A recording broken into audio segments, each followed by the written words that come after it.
Gildan Media presents Your Coach in a Box. Affordable, mind-enriching programs.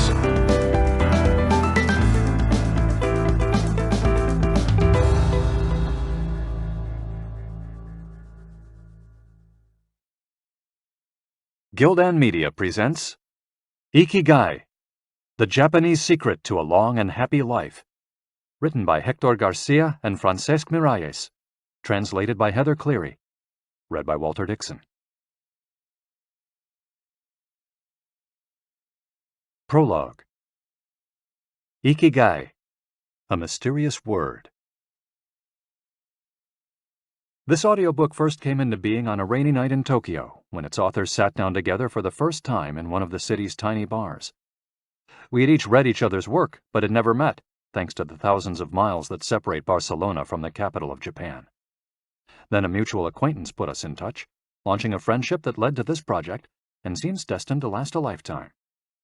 The next time we got together, a year later, we strolled through a park in downtown Tokyo and ended up talking about trends in Western psychology, specifically logotherapy, which helps people find their purpose in life.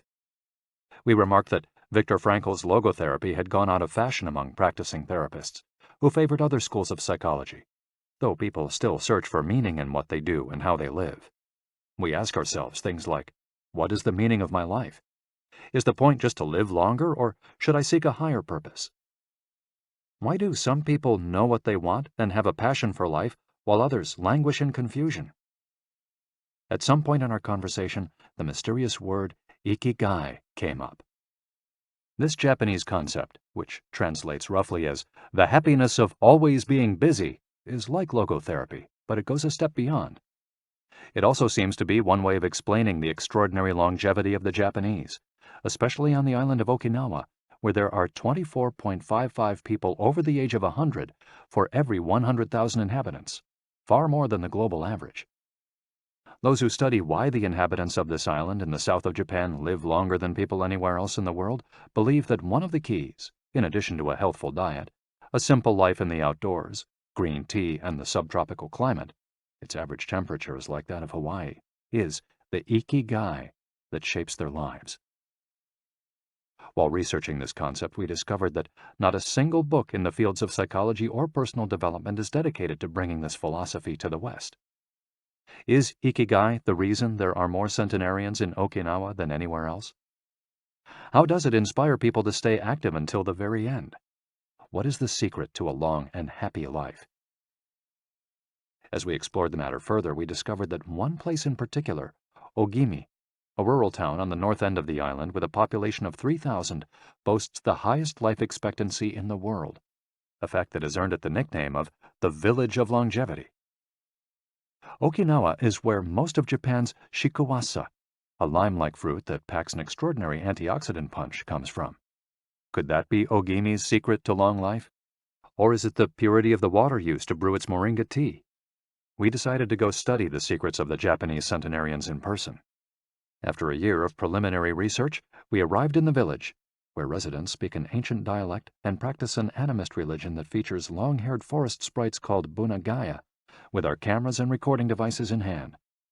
As soon as we arrived, we could sense the incredible friendliness of its residents, who laughed and joked incessantly amid lush green hills fed by crystalline waters. As we conducted our interviews with the eldest residents of the town, we realized that something far more powerful than just these natural resources was at work. An uncommon joy flows from its inhabitants and guides them through the long and pleasurable journey of their lives. Again, the mysterious Ikigai. But what is it exactly? How do you get it? It never ceased to surprise us that this haven of nearly eternal life was located precisely in Okinawa, where 200,000 innocent lives were lost at the end of World War II. Rather than harbor animosity toward outsiders, however, Okinawans live by the principle of ichariba chode, a local expression that means treat everyone like a brother, even if you've never met them before.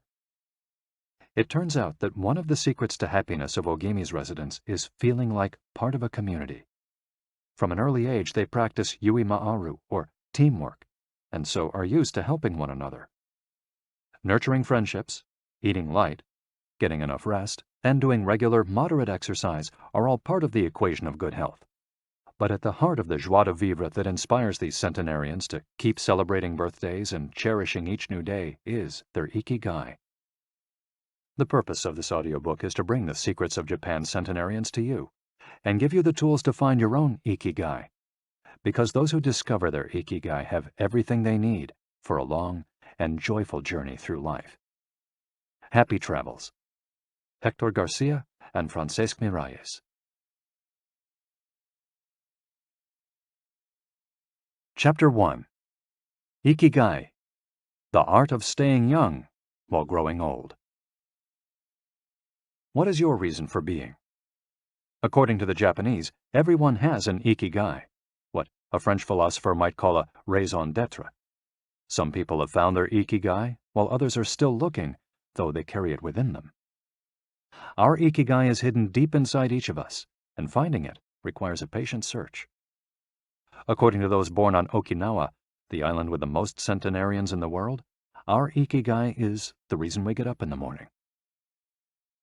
Ikigai can be described as the common ground you find between what you're good at, what you love, what the world needs, and what you can be paid for. Whatever you do, don't retire. Having a clearly defined Ikigai brings satisfaction, happiness, and meaning to our lives. The purpose of this audiobook is to help you find yours, and to share insights from Japanese philosophy on the lasting health of body, mind, and spirit. One surprising thing you notice living in Japan is how active people remain after they retire. In fact, many Japanese people never really retire. They keep doing what they love for as long as their health allows.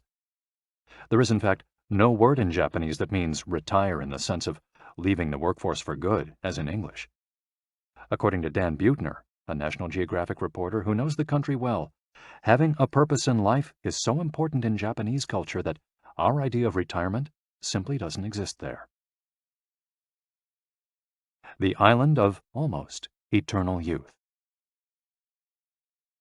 Certain longevity studies suggest that a strong sense of community and a clearly defined Ikigai are just as important as the famously healthful Japanese diet, perhaps even more so.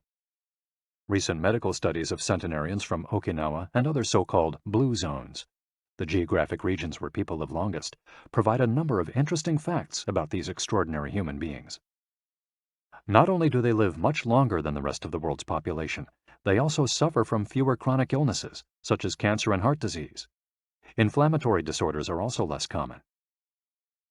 Many of these centenarians enjoy enviable levels of vitality and health that would be unthinkable for people of advanced age elsewhere. Their blood tests reveal fewer free radicals, which are responsible for cellular aging, as a result of drinking tea and eating until their stomachs are only 80% full. Women experience more moderate symptoms during menopause, and both men and women maintain higher levels of sexual hormones until much later in life. The rate of dementia is well below the global average. Though we'll consider each of these findings over the course of the audiobook, research clearly indicates that the Okinawans' focus on Ikigai gives a sense of purpose to each and every day and plays an important role in their health and longevity. The characters behind Ikigai. In Japanese, Ikigai is written by combining a character which means life with another which means to be worthwhile, and that can be broken down to the characters which mean armor, number one, and to be the first, to head into battle, taking initiative as a leader, and another character which means beautiful or elegant. The 5 blue zones. Okinawa holds first place among the world's blue zones. In Okinawa, women in particular live longer and have fewer diseases than anywhere else in the world. The 5 regions identified and analyzed by Dan Buettner in his book, The Blue Zones, are 1. Okinawa, Japan, especially the northern part of the island. The locals eat a diet rich in vegetables and tofu, typically served on small plates. In addition to their philosophy of Ikigai, the moai, or close-knit group of friends, plays an important role in their longevity. 2. Sardinia, Italy, specifically the provinces of Nuoro and Ogliastra. Locals on this island consume plenty of vegetables and 1 or 2 glasses of wine per day. As in Okinawa, the cohesive nature of this community is another factor directly related to longevity. 3. Loma Linda, California. Researchers studied a group of Seventh-day Adventists who are among the longest living people in the United States. 4. The Nicoya Peninsula, Costa Rica. Locals remain remarkably active after 90. Many of the region's older residents have no problem getting up at 5:30 in the morning to work in the fields.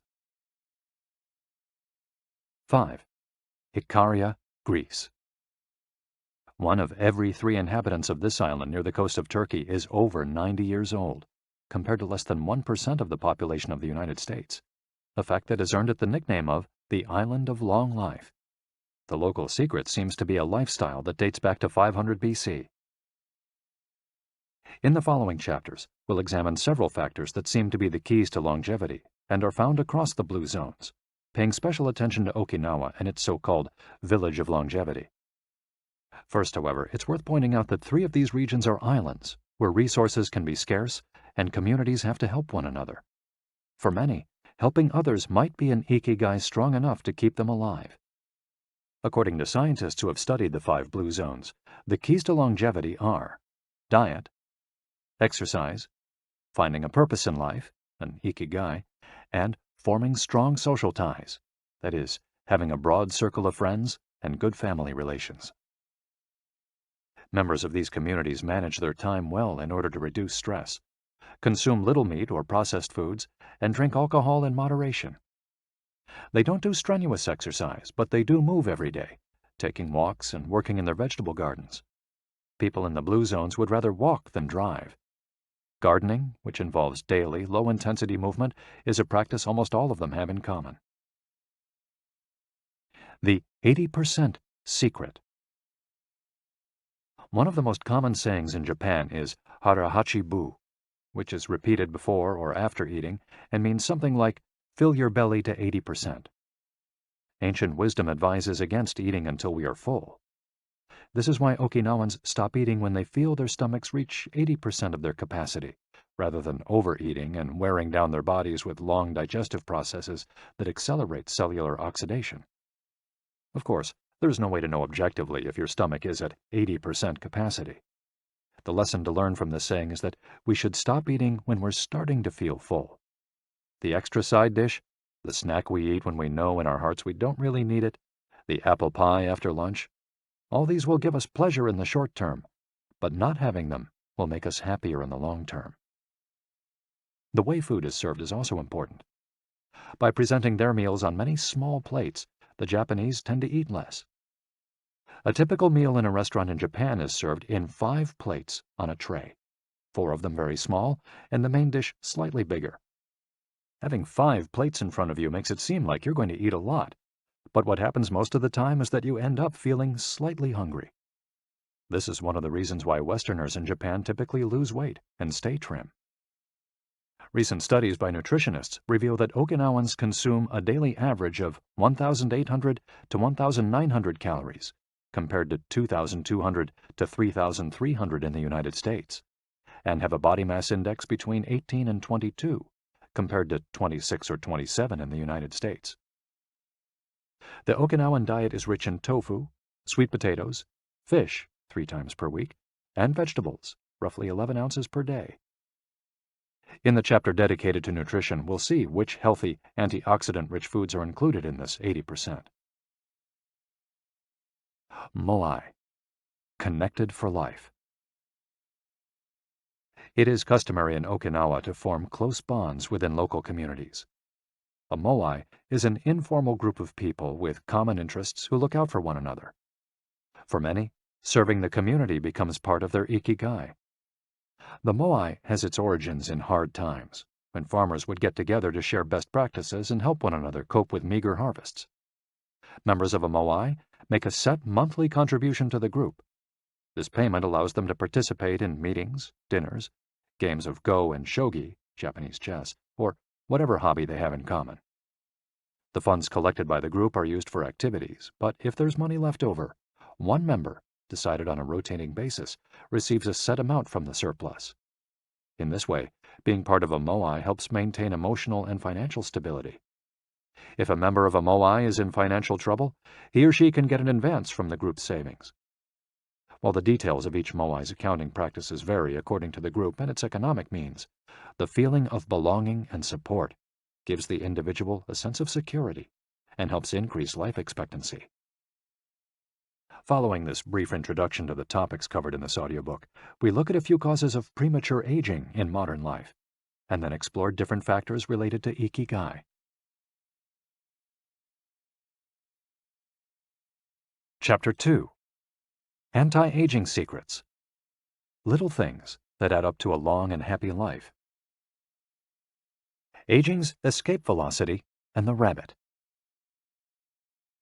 Imagine a sign far off in the future with a number on it that represents the age of your death.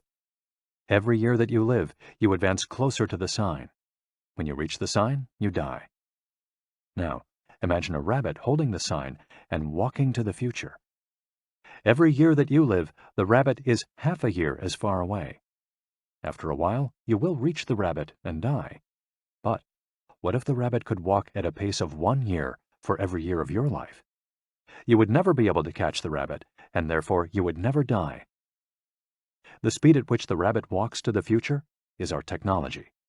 The more we advance technology and knowledge of our bodies, the faster we can make the rabbit walk. Aging's escape velocity is the moment at which the rabbit walks at a pace of 1 year per year or faster, and we become immortal. Aging's escape velocity. For more than a century, we've managed to add an average of 0.3 years to our life expectancy every year. But what would happen if we had the technology to add a year of life expectancy every year? In theory, we would achieve biological immortality, having reached aging's escape velocity. Researchers with an eye to the future, such as Ray Kurzweil and Aubrey de Grey, claim that we'll reach this escape velocity in a matter of decades. Other scientists are less optimistic, predicting that we'll reach a limit, a maximum age we won't be able to surpass no matter how much technology we have. For example, some biologists assert that our cells stop regenerating after about 120 years. Active mind, youthful body. There is much wisdom in the classic saying, mens sana in corpore sano, a sound mind and a sound body.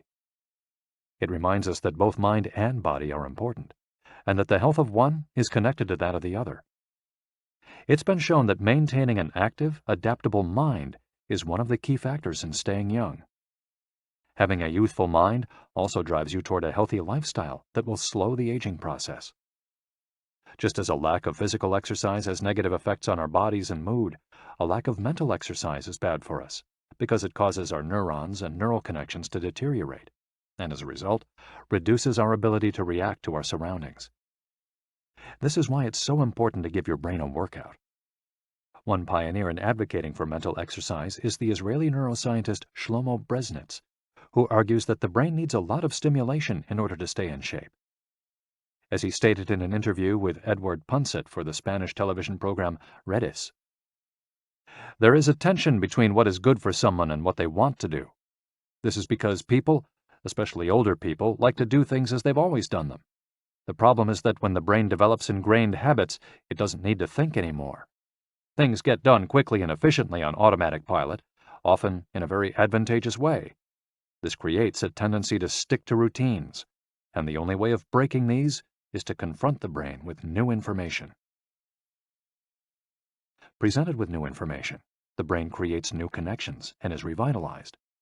This is why it's so important to expose yourself to change, even if stepping outside your comfort zone means feeling a bit of anxiety.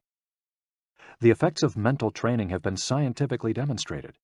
According to Collins Hemingway and Shlomo Bresnitz in their book Maximum Brain Power, Challenging the Brain for Health and Wisdom, mental training is beneficial on many levels. You begin exercising your brain by doing a certain task for the first time, he writes, and at first it seems very difficult, but as you learn how to do it, the training is already working. The second time you realize that it's easier, not harder to do because you're getting better at it. This has a fantastic effect on a person's mood. In and of itself, it's a transformation that affects not only the results obtained, but also his or her self-image. This description of a mental workout might sound a bit formal, but simply interacting with others, playing a game, for example, offers new stimuli and helps prevent the depression that can come with solitude. Our neurons start to age while we're still in our 20s. This process is slowed, however, by intellectual activity, curiosity, and a desire to learn. Dealing with new situations, learning something new every day, playing games, and interacting with other people seem to be essential for anti-aging strategies for the mind. Furthermore, a more positive outlook in this regard will yield greater mental benefits. Stress, accused of killing longevity. Many people seem older than they are. Research into the causes of premature aging has shown that stress has a lot to do with it, because the body wears down much faster during periods of crisis.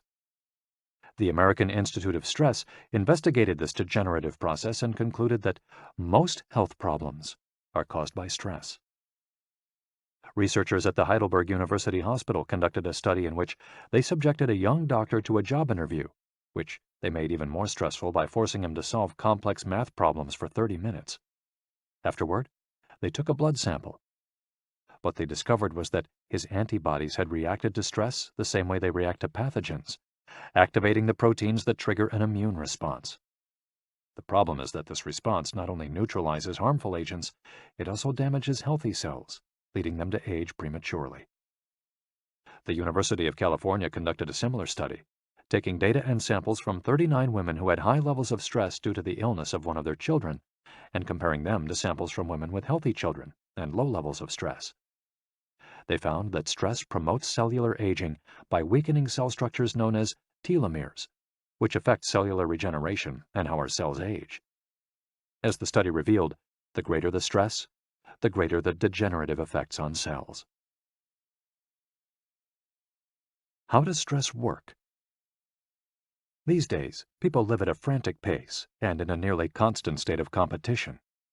At this fever pitch, stress is a natural response to the information being received by the body as potentially dangerous or problematic. Theoretically, this is a useful reaction, as it helps us survive in hostile surroundings.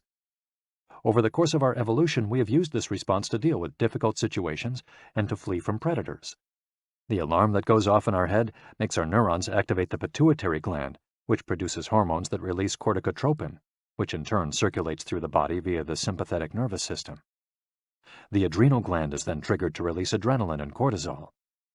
Adrenaline raises our respiratory rate and pulse and prepares our muscles for action, getting the body ready to react to perceived danger, while cortisol increases the release of dopamine and blood glucose, which is what gets us charged up and allows us to face challenges. These processes are, in moderation, beneficial. They help us overcome challenges in our daily lives. Nonetheless, the stress to which human beings are subjected today is clearly harmful. Compare the lives of cave dwellers with modern humans. Cave dwellers were relaxed most of the time. Modern humans work most of the time and are alert to any and all threats. Cave dwellers felt stress only in very specific situations. Modern humans are online or waiting for notifications from their cell phones 24 hours a day. To cave dwellers, the threats were real. A predator could end their lives at any moment. For modern humans, the brain associates the ping of a cell phone or an email notification with the threat of a predator. For cave dwellers, high doses of cortisol and adrenaline at moments of danger kept the body healthy. In modern humans, low doses of cortisol flow constantly through the body, with implications for a range of health problems, including adrenal fatigue and chronic fatigue syndrome. Stress has a degenerative effect over time. A sustained state of emergency affects the neurons associated with memory, as well as inhibiting the release of certain hormones, the absence of which can cause depression. Its secondary effects include irritability, insomnia, anxiety, and high blood pressure. As such, though challenges are good for keeping mind and body active, we should adjust our high-stress lifestyles in order to avoid the premature aging of our bodies. Be mindful about reducing stress. Whether or not the threats we perceive are real, Stress is an easily identifiable condition that not only causes anxiety, but is also highly psychosomatic, affecting everything from our digestive system to our skin. This is why prevention is so important in avoiding the toll that stress takes on us, and why many experts recommend practicing mindfulness. The central premise of this stress reduction method is focusing on the self, noticing our responses, even if they are conditioned by habit, in order to be fully conscious of them. In this way, we connect with the here and now and limit thoughts that tend to spiral out of control. We have to learn to turn off the autopilot that's steering us in an endless loop. We all know people who snack while talking on the phone or watching the news. You ask them if the omelet they just ate had an onion in it, and they can't tell you, says Roberto Alcibar, who abandoned his fast-paced life to become a certified instructor of mindfulness after an illness threw him into a period of acute stress. One way to reach such a state of mindfulness is through meditation, which helps filter the information that reaches us from the outside world. It can also be achieved through breathing exercises, yoga, and body scans. Achieving mindfulness involves a gradual process of training, but with a bit of practice, we can learn to focus our mind completely, which reduces stress and helps us live longer. A little stress is good for you. While sustained, intense stress is a known enemy of longevity and both mental and physical health, low levels of stress have been shown to be beneficial. After observing a group of test subjects for more than 20 years, Dr. Howard S. Friedman, a psychology professor at the University of California, Riverside, discovered that people who maintained a low level of stress, who faced challenges and put their heart and soul into their work in order to succeed, lived longer than those who chose a more relaxed lifestyle and retired earlier. From this, he concluded that a small dose of stress is a positive thing, as those who live with low levels of stress tend to develop healthier habits, smoke less, and drink less alcohol. Given this, it's not surprising that many of the super centenarians, people who live to be 110 or more, whom you'll meet in this audiobook, talk about having lived intense lives and working well into old age. A lot of sitting will age you. In the Western world in particular, the rise in sedentary behavior has led to numerous diseases, such as hypertension and obesity, which in turn affect longevity. Spending too much time seated at work or at home not only reduces muscular and respiratory fitness, but also increases appetite and curbs the desire to participate in activities. Being sedentary can lead to hypertension, imbalanced eating, cardiovascular disease, osteoporosis, and even certain kinds of cancer. Recent studies have shown a connection between a lack of physical activity and the progressive distortion of telomeres in the immune system, which ages those cells and, in turn, the organism as a whole. This is a problem at all life stages, not only among adults. Sedentary children suffer from high rates of obesity and all its associated health issues and risks, which is why it's so important to develop a healthy and active lifestyle at an early age. It's easy to be less sedentary. It just takes a bit of effort and a few changes to your routine. We can access a more active lifestyle that makes us feel better inside and out. We just have to add a few ingredients to our everyday habits. Walk to work, or just go on a walk, for at least 20 minutes each day. Use your feet instead of an elevator or escalator. This is good for your posture, your muscles, and your respiratory system, among other things. Participate in social or leisure activities, so that you don't spend too much time in front of the television. Replace your junk food with fruit, and you'll have less of an urge to snack and more nutrients in your system. Get the right amount of sleep. 7 to 9 hours is good, but any more than that makes us lethargic. Play with children or pets, or join a sports team. This not only strengthens the body, but also stimulates the mind and boosts self-esteem. Be conscious of your daily routine in order to detect harmful habits and replace them with more positive ones. By making these small changes, we can begin to renew our bodies and minds and increase our life expectancy. A model's best-kept secret. Though we age both externally and internally, both physically and mentally, one of the things that tell us the most about people's age is their skin, which takes on different textures and colors according to processes going on beneath the surface. Most of those who make their living as models claim to sleep between 9 and 10 hours the night before a fashion show. This gives their skin a taut, wrinkle-free appearance and a healthy, radiant glow. Science has shown that sleep is a key anti-aging tool because when we sleep, we generate melatonin, a hormone that occurs naturally in our bodies.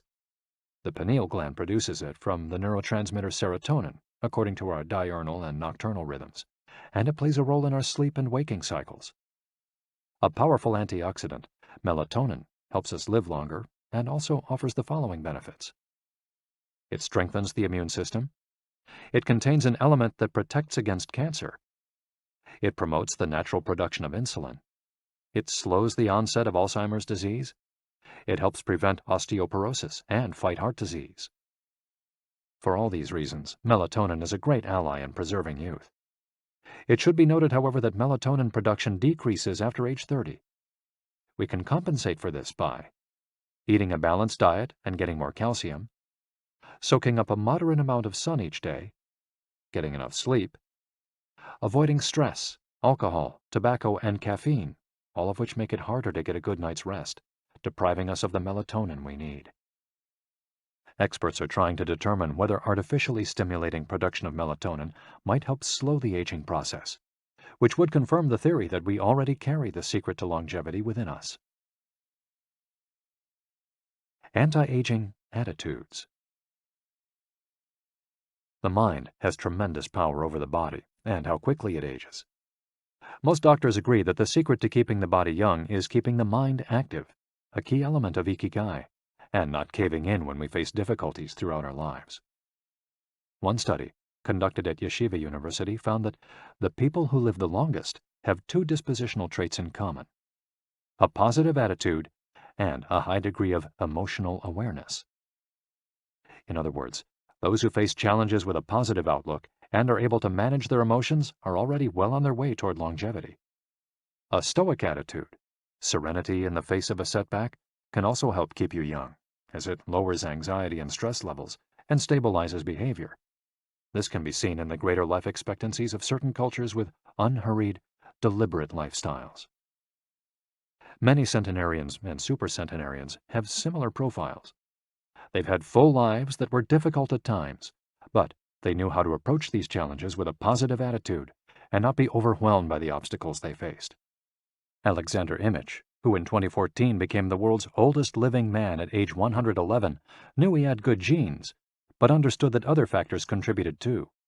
"The life you live is equally or more important for longevity," he said in an interview with Reuters after being added to Guinness World Records in 2014. An Ode to Longevity. During our stay in Ogimi, the village that holds the Guinness record for longevity, a woman who was about to turn 100 years old sang the following song for us in a mixture of Japanese and the local dialect. "To keep healthy and have a long life, eat just a little of everything with relish. Go to bed early, get up early, and then go out for a walk.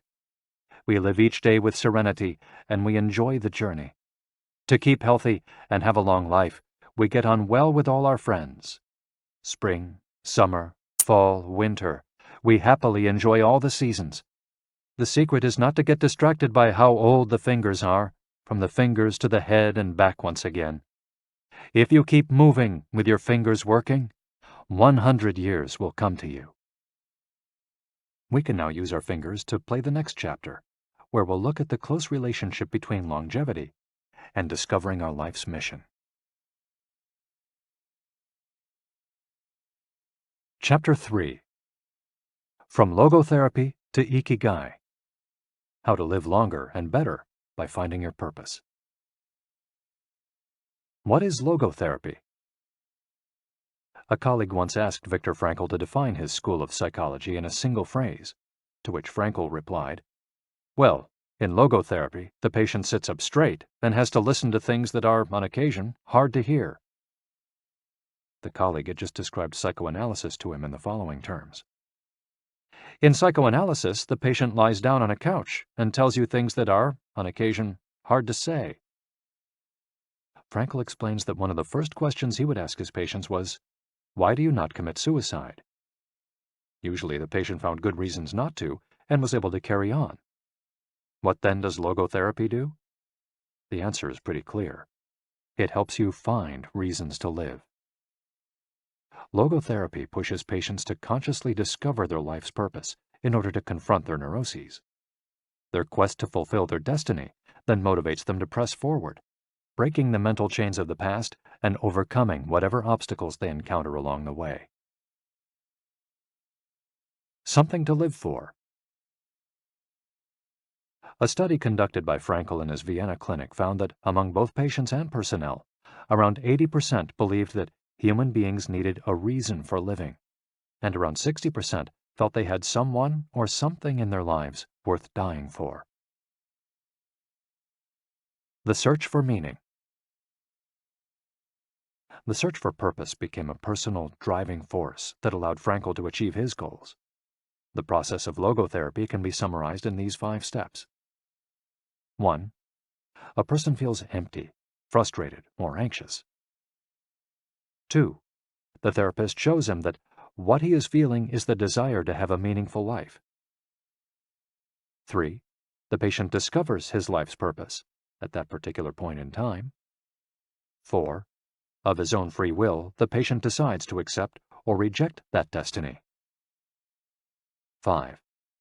This newfound passion for life helps him overcome obstacles and sorrows. Frankl himself would live and die for his principles and ideals. His experiences as a prisoner at Auschwitz showed him that everything can be taken from a man but one thing, the last of the human freedoms: to choose one's attitude in any given set of circumstances, to choose one's own way. It was something he had to go through alone, without any help, and it inspired him for the rest of his life. 10 differences between psychoanalysis and logotherapy.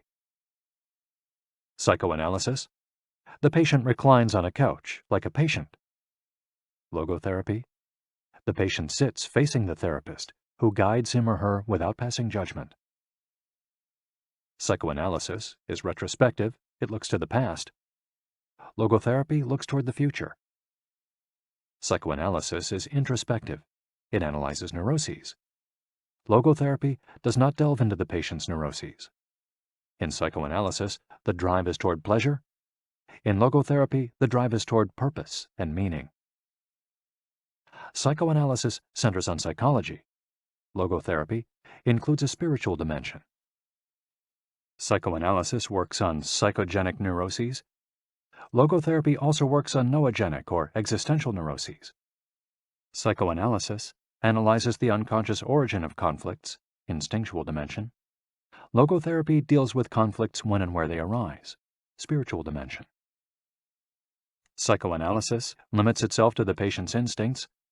Logotherapy also deals with spiritual realities. Psychoanalysis is fundamentally incompatible with faith. Logotherapy is compatible with faith. Psychoanalysis seeks to reconcile conflicts and satisfy impulses and instincts. Logotherapy seeks to help the patient find meaning in his life and satisfy his moral principles. Fight for yourself. Existential frustration arises when our life is without purpose or when that purpose is skewed. In Frankl's view, however, there's no need to see this frustration as an anomaly or a symptom of neurosis. Instead, it can be a positive thing, a catalyst for change. Logotherapy does not see this frustration as mental illness, the way other forms of therapy do, but rather as spiritual anguish, a natural and beneficial phenomenon that drives those who suffer from it to seek a cure, whether on their own or with the help of others, and in so doing, find greater satisfaction in life. It helps them change their own destiny. Logotherapy enters the picture if a person needs help doing this, if he needs guidance in discovering his life's purpose, and later in overcoming conflict so he can keep moving towards his objective. In Man's Search for Meaning, Frankl cites one of Nietzsche's famous aphorisms: "He who has a why to live can bear with almost any how." Based on his own experience, Frankl believed that our health depends on that natural tension that comes from comparing what we've accomplished so far with what we'd like to achieve in the future. What we need, then, is not a peaceful existence, but a challenge we can strive to meet by applying all the skills at our disposal. Existential crisis, on the other hand, is typical of modern societies in which people do what they're told to do or what others do, rather than what they want to do. They often try to fill the gap between what is expected of them and what they want for themselves with economic power or physical pleasure, or by numbing their senses. It can even lead to suicide. Sunday neurosis, for example, is what happens when, without the obligations and commitments of the work week, the individual realizes how empty he is inside. He has to find a solution.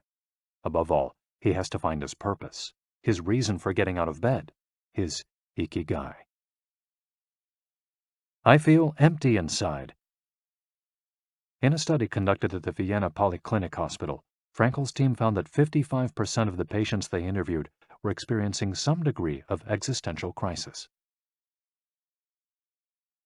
According to Logotherapy, discovering one's purpose in life helps an individual fill that existential void.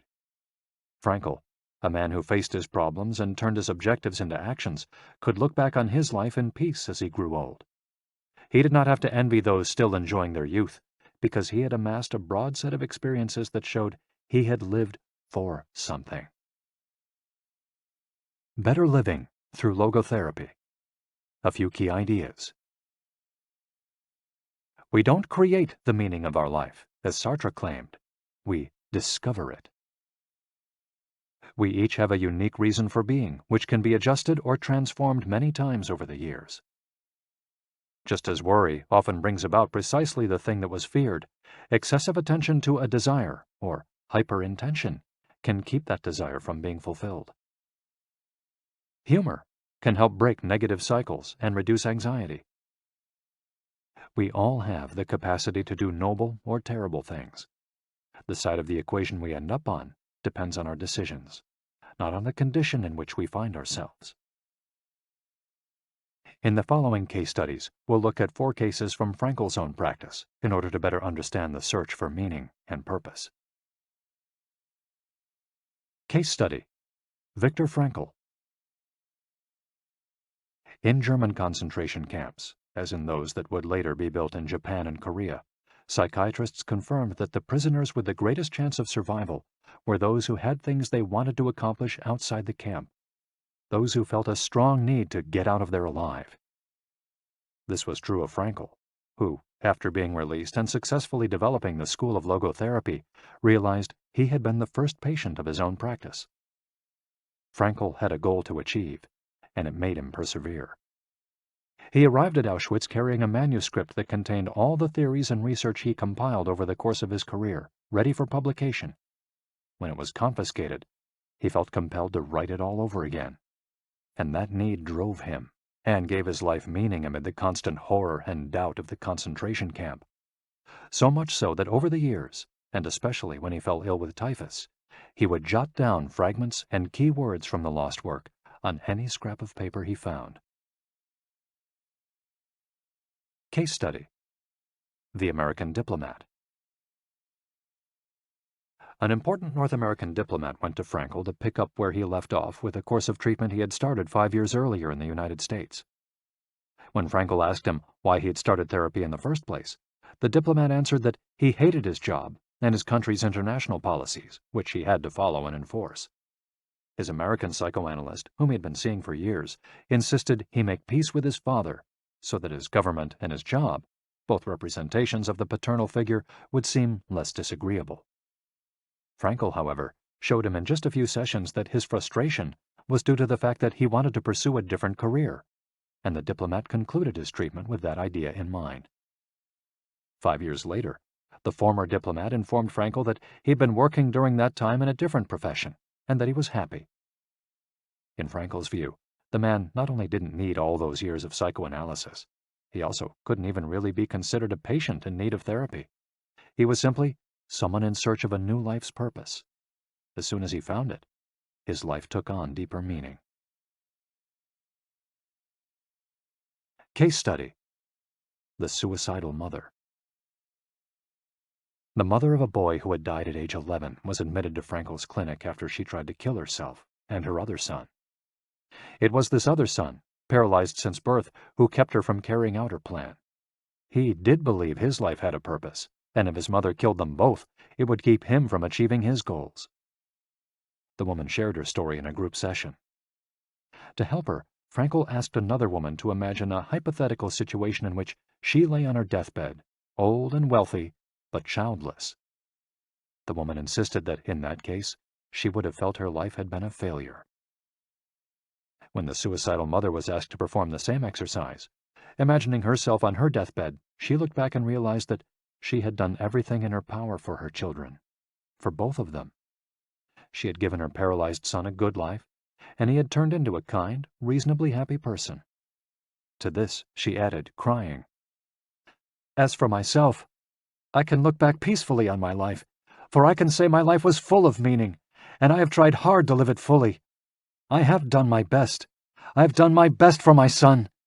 My life was no failure." In this way, by imagining herself on her deathbed and looking back, the suicidal mother found the meaning that, though she was not aware of it, her life already had. Case Study: The Grief-Stricken Doctor. An elderly doctor, unable to overcome the deep depression into which he'd fallen after the death of his wife 2 years earlier, went to Frankel for help. Instead of giving him advice or analyzing his condition, Frankel asked him what would have happened if he had been the one who died first. The doctor, horrified, answered that it would have been terrible for his poor wife, that she would have suffered tremendously. To which Frankel responded, "You see, doctor, you've spared her all that suffering, but the price you have to pay for this is to survive and mourn her." The doctor didn't say another word. He left Frankel's office in peace after taking the therapist's hand in his own. He was able to tolerate the pain in place of his beloved wife. His life had been given a purpose. Morita Therapy. In the same decade that logotherapy came into being, a few years earlier in fact, Shoma Morita created his own purpose-centered therapy in Japan. It proved to be effective in the treatment of neurosis, obsessive-compulsive disorder, and post-traumatic stress. In addition to being a psychotherapist, Shoma Morita was a Zen Buddhist, and his therapy left a lasting spiritual mark on Japan. Many Western forms of therapy focus on controlling or modifying the patient's emotions. In the West, we tend to believe that what we think influences how we feel, which in turn influences how we act. In contrast, Morita therapy focuses on teaching patients to accept their emotions without trying to control them, since their feelings will change as a result of their actions. In addition to accepting the patient's emotions, Morita therapy seeks to create new emotions on the basis of actions. According to Morita, these emotions are learned through experience and repetition. Morita therapy is not meant to eliminate symptoms. Instead, it teaches us to accept our desires, anxieties, fears, and worries, and let them go. As Morita writes in his book, Morita Therapy and the True Nature of Anxiety-Based Disorders, "In feelings, it is best to be wealthy and generous." Morita explained the idea of letting go of negative feelings with the following fable. A donkey that is tied to a post by a rope will keep walking around the post in an attempt to free itself, only to become more immobilized and attached to the post. The same thing applies to people with obsessive thinking, who become more trapped in their own suffering when they try to escape from their fears and discomfort. The basic principles of Morita therapy. 1. Accept your feelings. If we have obsessive thoughts, we should not try to control them or get rid of them. If we do, they become more intense.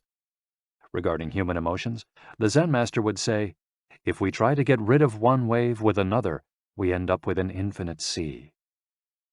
We don't create our feelings. They simply come to us, and we have to accept them. The trick is welcoming them. Morita likened emotions to the weather. We can't predict or control them. We can only observe them. To this point, he often quoted the Vietnamese monk Thich Nhat Hanh, who would say, "Hello, solitude. How are you today? Come, sit with me, and I will care for you." 2. Do what you should be doing. We shouldn't focus on eliminating symptoms, because recovery will come on its own. We should focus instead on the present moment, and if we're suffering, on accepting that suffering. Above all, we should avoid intellectualizing the situation. The therapist's mission is to develop the patient's character so he or she can face any situation, and character is grounded in the things we do. Morita therapy does not offer its patients explanations, but rather allows them to learn from their actions and activities. It doesn't tell you how to meditate or how to keep a diary the way Western therapies do. It's up to the patient to make discoveries through experience. 3. Discover your life's purpose. We can't control our emotions, but we can take charge of our actions every day. This is why we should have a clear sense of our purpose and always keep Morita's mantra in mind. What do we need to be doing right now? What action should we be taking? The key to achieving this is having dared to look inside yourself to find your Ikigai. The 4 phases of Morita therapy. Morita's original treatment, which lasts 15 to 21 days, consists of the following stages. 1. Isolation and rest, 5 to 7 days. During the first week of treatment, the patient rests in a room without any external stimuli. No television, books, family, friends, or speaking. All the patient has is his thoughts. He lies down for most of the day and is visited regularly by the therapist, who tries to avoid interacting with him as much as possible. The therapist simply advises the patient to continue observing the rise and fall of his emotions as he lies there. When the patient gets bored and wants to start doing things again, he's ready to move on to the next stage of therapy. 2. Light occupational therapy, 5 to 7 days. In this stage, the patient performs repetitive tasks in silence. One of these is keeping a diary about his thoughts and feelings. The patient goes outside after a week of being shut in, takes walks in nature, and does breathing exercises. He also starts doing simple activities such as gardening, drawing, or painting. During this stage, the patient is still not allowed to talk to anyone except the therapist. 3. Occupational therapy, 5 to 7 days. In this stage, the patient performs tasks that require physical movement. Dr. Morita liked to take his patients to the mountains to chop wood. In addition to physical tasks, the patient is also immersed in other activities such as writing, painting, or making ceramics. The patient can speak with others at this stage, but only about the tasks at hand. 4. The return to social life and the real world. The patient leaves the hospital and is reintroduced to social life, but maintains the practices of meditation and occupational therapy developed during treatment. The idea is to re-enter society as a new person, with a sense of purpose, and without being controlled by social or emotional pressures. Nikon meditation. Morita was a great Zen master of Nikon introspective meditation. Much of his therapy draws on his knowledge and mastery of this school, which centers on 3 questions the individual must ask him or herself. 1. What have I received from person X? 2. What have I given to person X? 3. What problems have I caused person X? Through these reflections, we stop identifying others as the cause of our problems and deepen our own sense of responsibility. As Morita said, if you are angry and want to fight, think about it for 3 days before coming to blows. After 3 days, the intense desire to fight will pass on its own. And now, Ikigai. Logotherapy and Morita therapy are both grounded in a personal, unique experience that you can access without therapists or spiritual retreats. The mission of finding your Ikigai, your existential fuel. Once you find it, it's only a matter of having the courage and making the effort to stay on the right path. In the following chapters, we'll take a look at the basic tools you'll need to get moving along that path. Finding flow in the tasks you've chosen to do, eating in a balanced and mindful way, doing low-intensity exercise, and learning not to give in when difficulties arise. In order to do this, you have to accept that the world, like the people who live in it, is imperfect. but that it's still full of opportunities for growth and achievement. Are you ready to throw yourself into your passion as if it were the most important thing in the world? Chapter 4. Find flow in everything you do.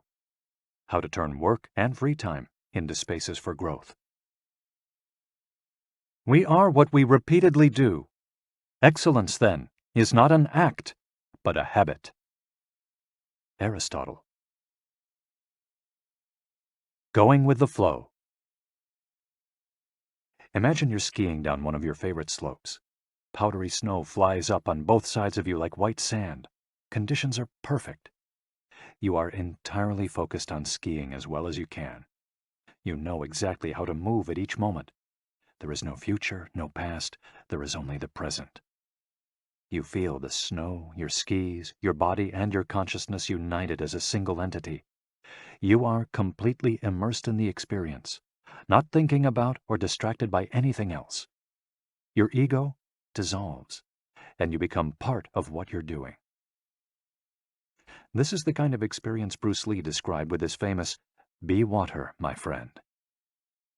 We've all felt our sense of time vanish when we lose ourselves in an activity we enjoy.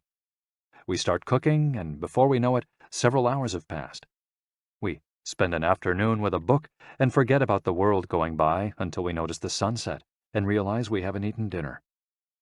We go surfing and don't realize how many hours we've spent in the water until the next day when our muscles ache. The opposite can also happen. When we have to complete a task we don't want to do, every minute feels like a lifetime, and we can't stop looking at our watch. As the quip attributed to Einstein goes, "Put your hand on a hot stove for a minute, and it seems like an hour. Sit with a pretty girl for an hour, and it seems like a minute." That is relativity. The funny thing is that someone else might really enjoy the same task, but we want to finish as quickly as possible. What makes us enjoy doing something so much that we forget about whatever worries we might have while we do it? When are we happiest? These questions can help us discover our Ikigai. The power of flow. These questions are also at the heart of psychologist Mihai Csikszentmihalyi's research into the experience of being completely immersed in what we're doing. Csikszentmihalyi called this state flow and described it as the pleasure, delight, creativity, and process when we are completely immersed in life.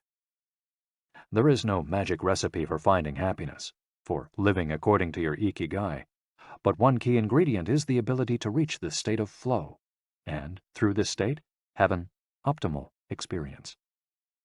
In order to achieve this optimal experience, we have to focus on increasing the time we spend on activities that bring us to this state of flow, rather than allowing ourselves to get caught up in activities that offer immediate pleasure, like eating too much, abusing drugs or alcohol, or stuffing ourselves with chocolate in front of the TV. As Csikszentmihalyi asserts in his book, Flow, The Psychology of Optimal Experience, flow is the state in which people are so involved in an activity that nothing else seems to matter. The experience itself is so enjoyable that people will do it, even at great cost, for the sheer sake of doing it. It's not only creative professionals who require the high doses of concentration that promote flow. Most athletes, chess players, and engineers also spend much of their time on activities that bring them to this state. According to Csikszentmihalyi's research, a chess player feels the same way upon entering a state of flow as a mathematician working on a formula, or a surgeon performing an operation.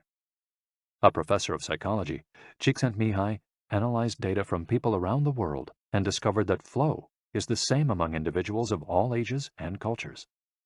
In New York and Okinawa, we all reach a state of flow in the same way. But what happens to our mind when we're in that state? When we flow, we're focused on a concrete task without any distractions. Our mind is in order. The opposite occurs when we try to do something while our mind is on other things. The 7 conditions for achieving flow. According to researcher Owen Schaffer of DePaul University, the requirements for achieving flow are 1. Knowing what to do. 2. Knowing how to do it. 3. Knowing how well you're doing. 4. Knowing where to go, where navigation is involved. 5. Perceiving significant challenges. 6.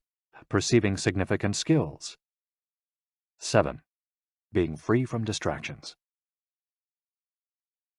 If you often find yourself losing focus while working on something you consider important, there are several strategies you can employ to increase your chances of achieving.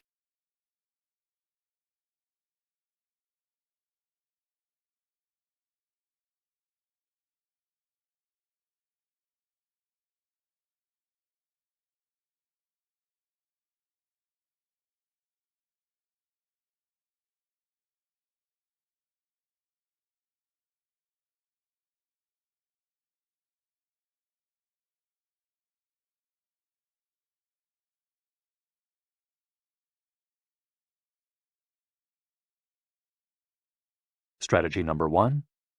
Choose a difficult task, but not too difficult.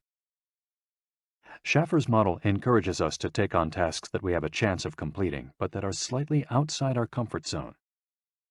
Every task, sport or job, has a set of rules, and we need a set of skills to follow them. If the rules for completing a task or achieving a purpose are too basic relative to our skill set, we'll likely get bored. Activities that are too easy lead to apathy. If, on the other hand, we assign ourselves to a task that is too difficult, we won't have the skills to complete it and will almost certainly give up and feel frustrated to boot. The ideal is to find a middle path, something aligned with our abilities but just a bit of a stretch, so we experience it as a challenge. That's what Ernest Hemingway meant when he said, "Sometimes I write better than I can." We want to see challenges through to the end because we enjoy the feeling of pushing ourselves. Bertrand Russell expressed a similar idea when he said, "To be able to concentrate for a considerable amount of time is essential to difficult achievement." If you're a graphic designer, learn a new software program for your next project.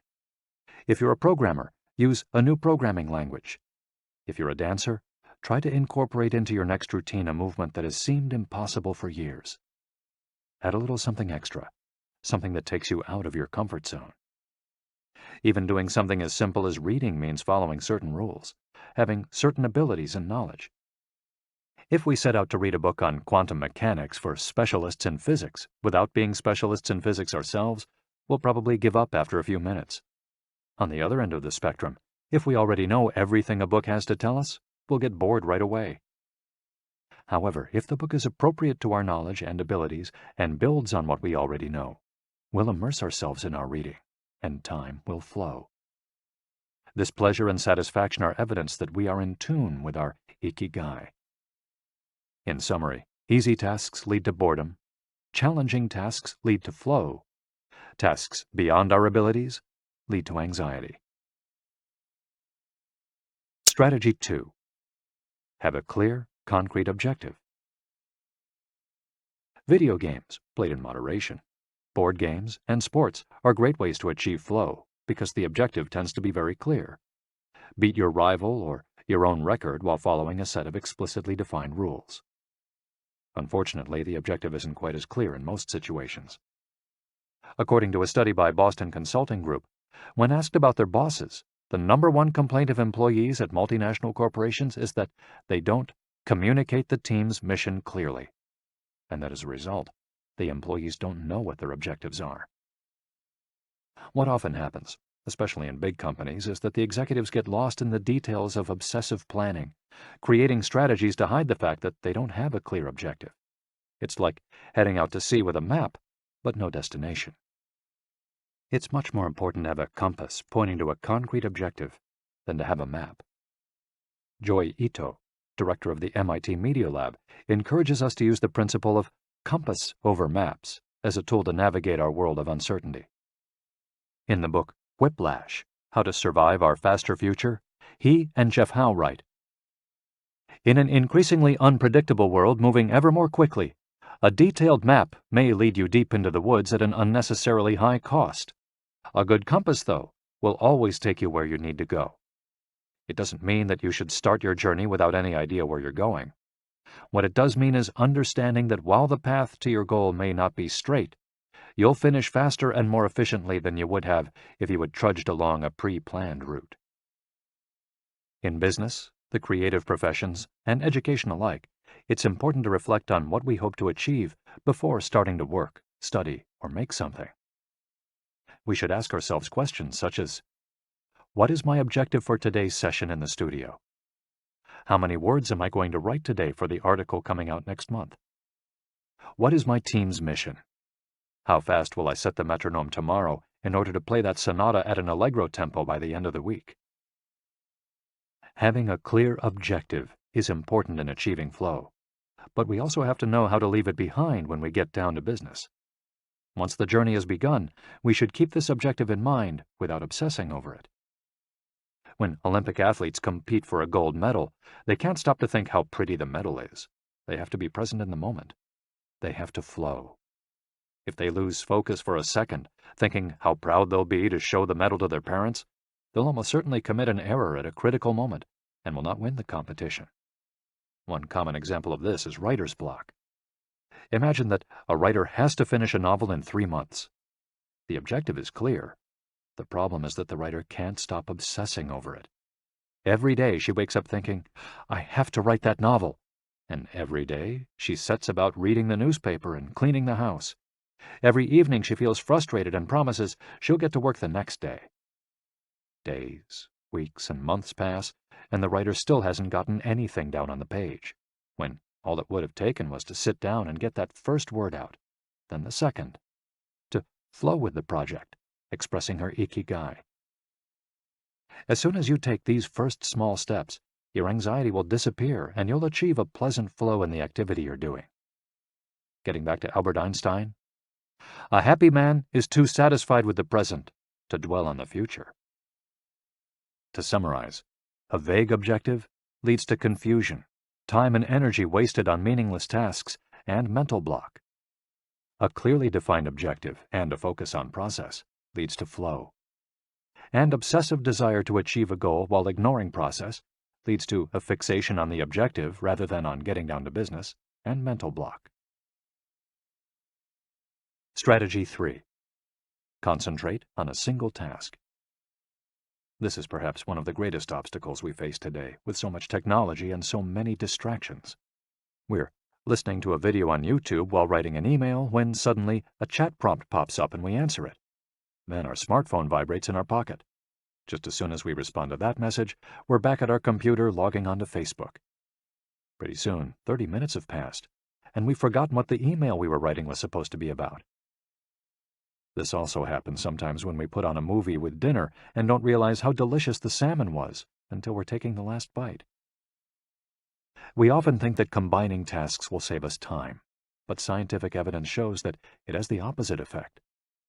Even those who claim to be good at multitasking are not very productive. In fact, they are some of the least productive people. Our brains can take in millions of bits of information, but we can only actually process a few dozen per second. When we say we're multitasking, what we're really doing is switching back and forth between tasks very quickly. Unfortunately, we're not computers adept at parallel processing.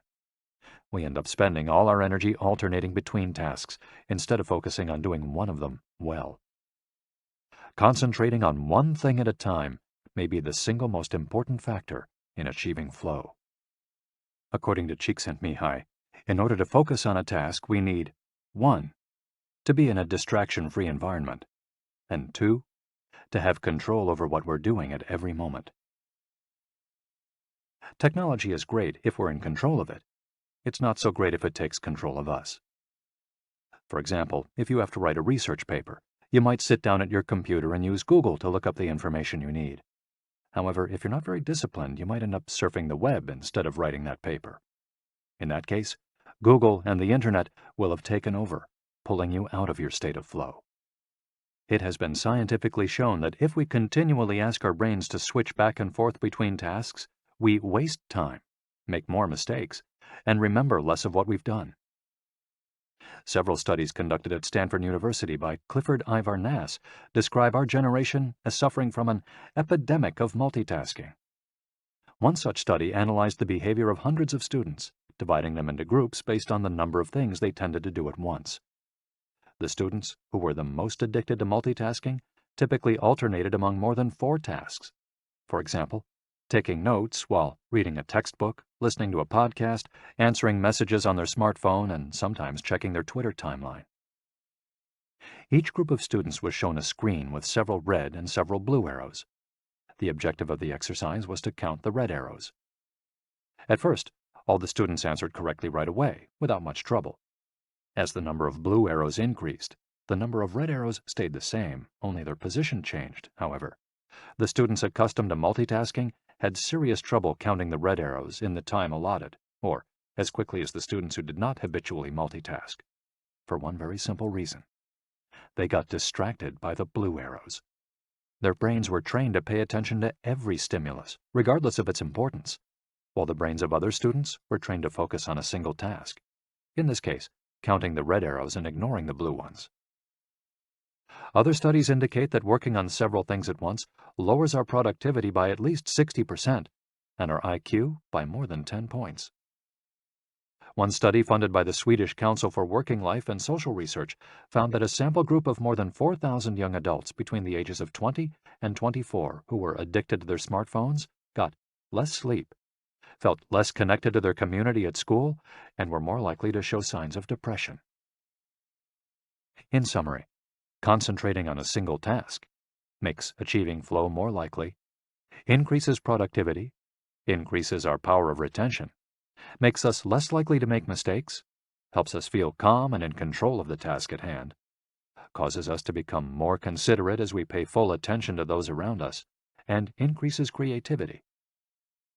Multitasking makes achieving flow impossible, decreases productivity by 60%, though it doesn't seem to, makes it harder to remember things, makes us more likely to make mistakes, makes us feel stressed by the sensation that we're losing control, that our tasks are controlling us, causes us to hurt those around us through our addiction to stimuli, always checking our phones, always on social media, and reduces creativity.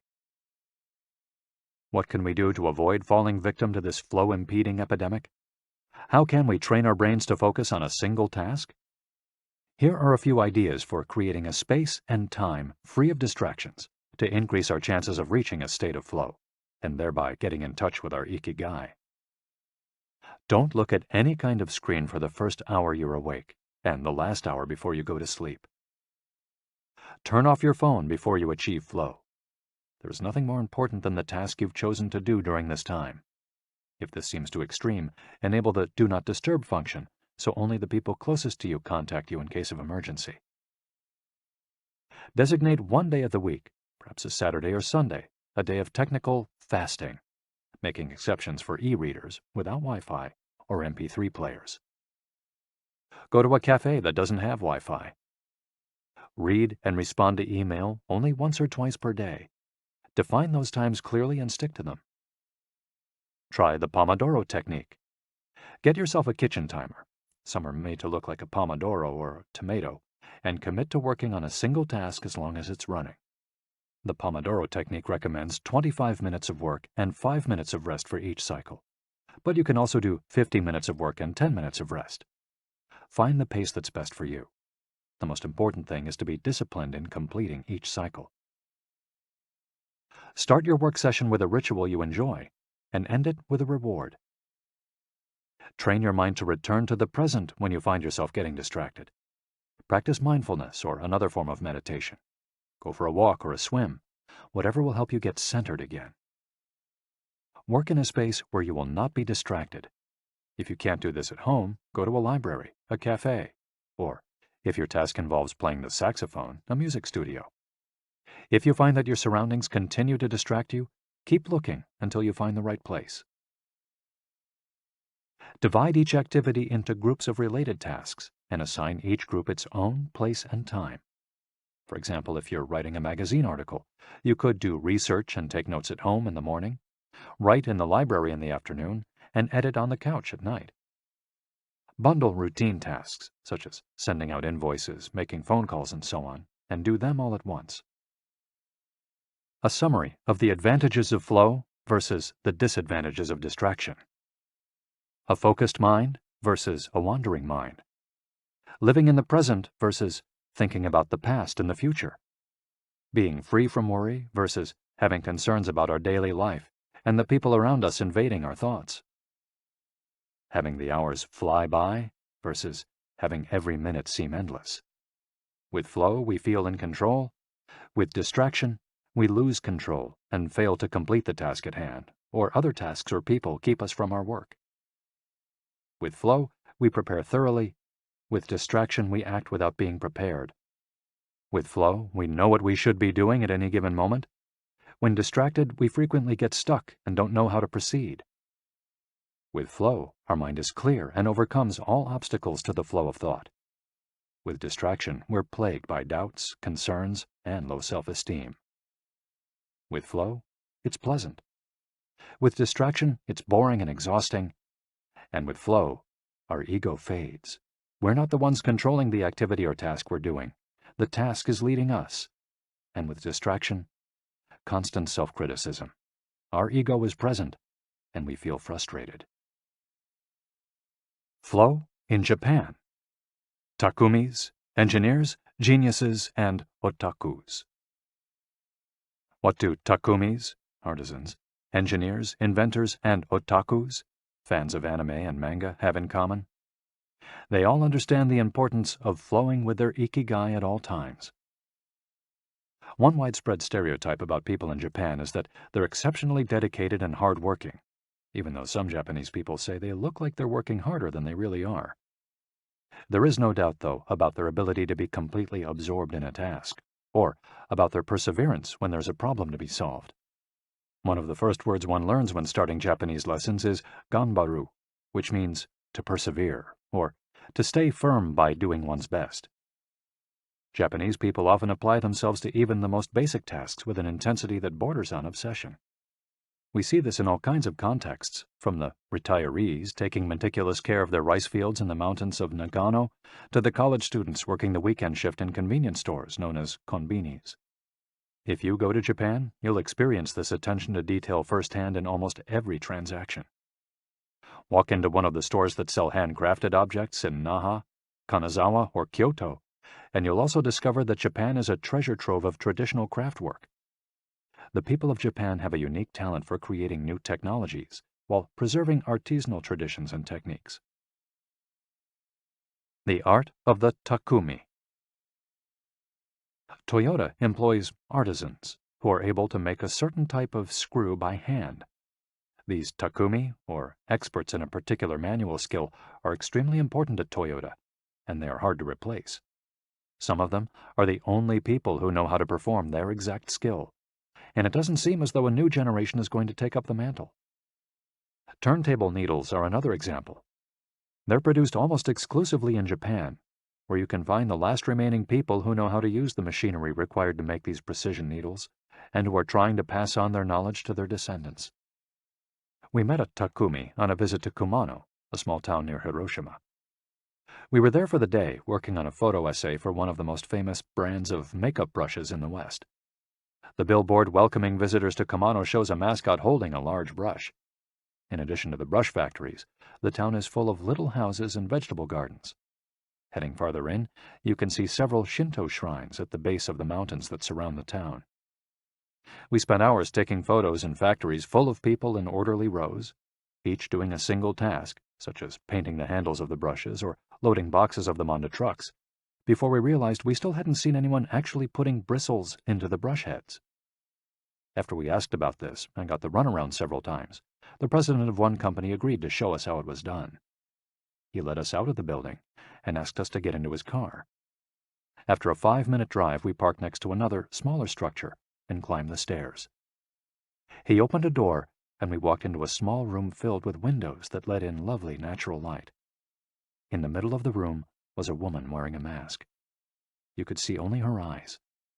She was so focused on choosing individual bristles for the brushes, gracefully moving her hands and fingers, using scissors and combs to sort the bristles, that she didn't even notice our presence. Her movements were so quick, it was hard to tell what she was doing. The president of the company interrupted her to let her know that we'd be taking photos as she worked.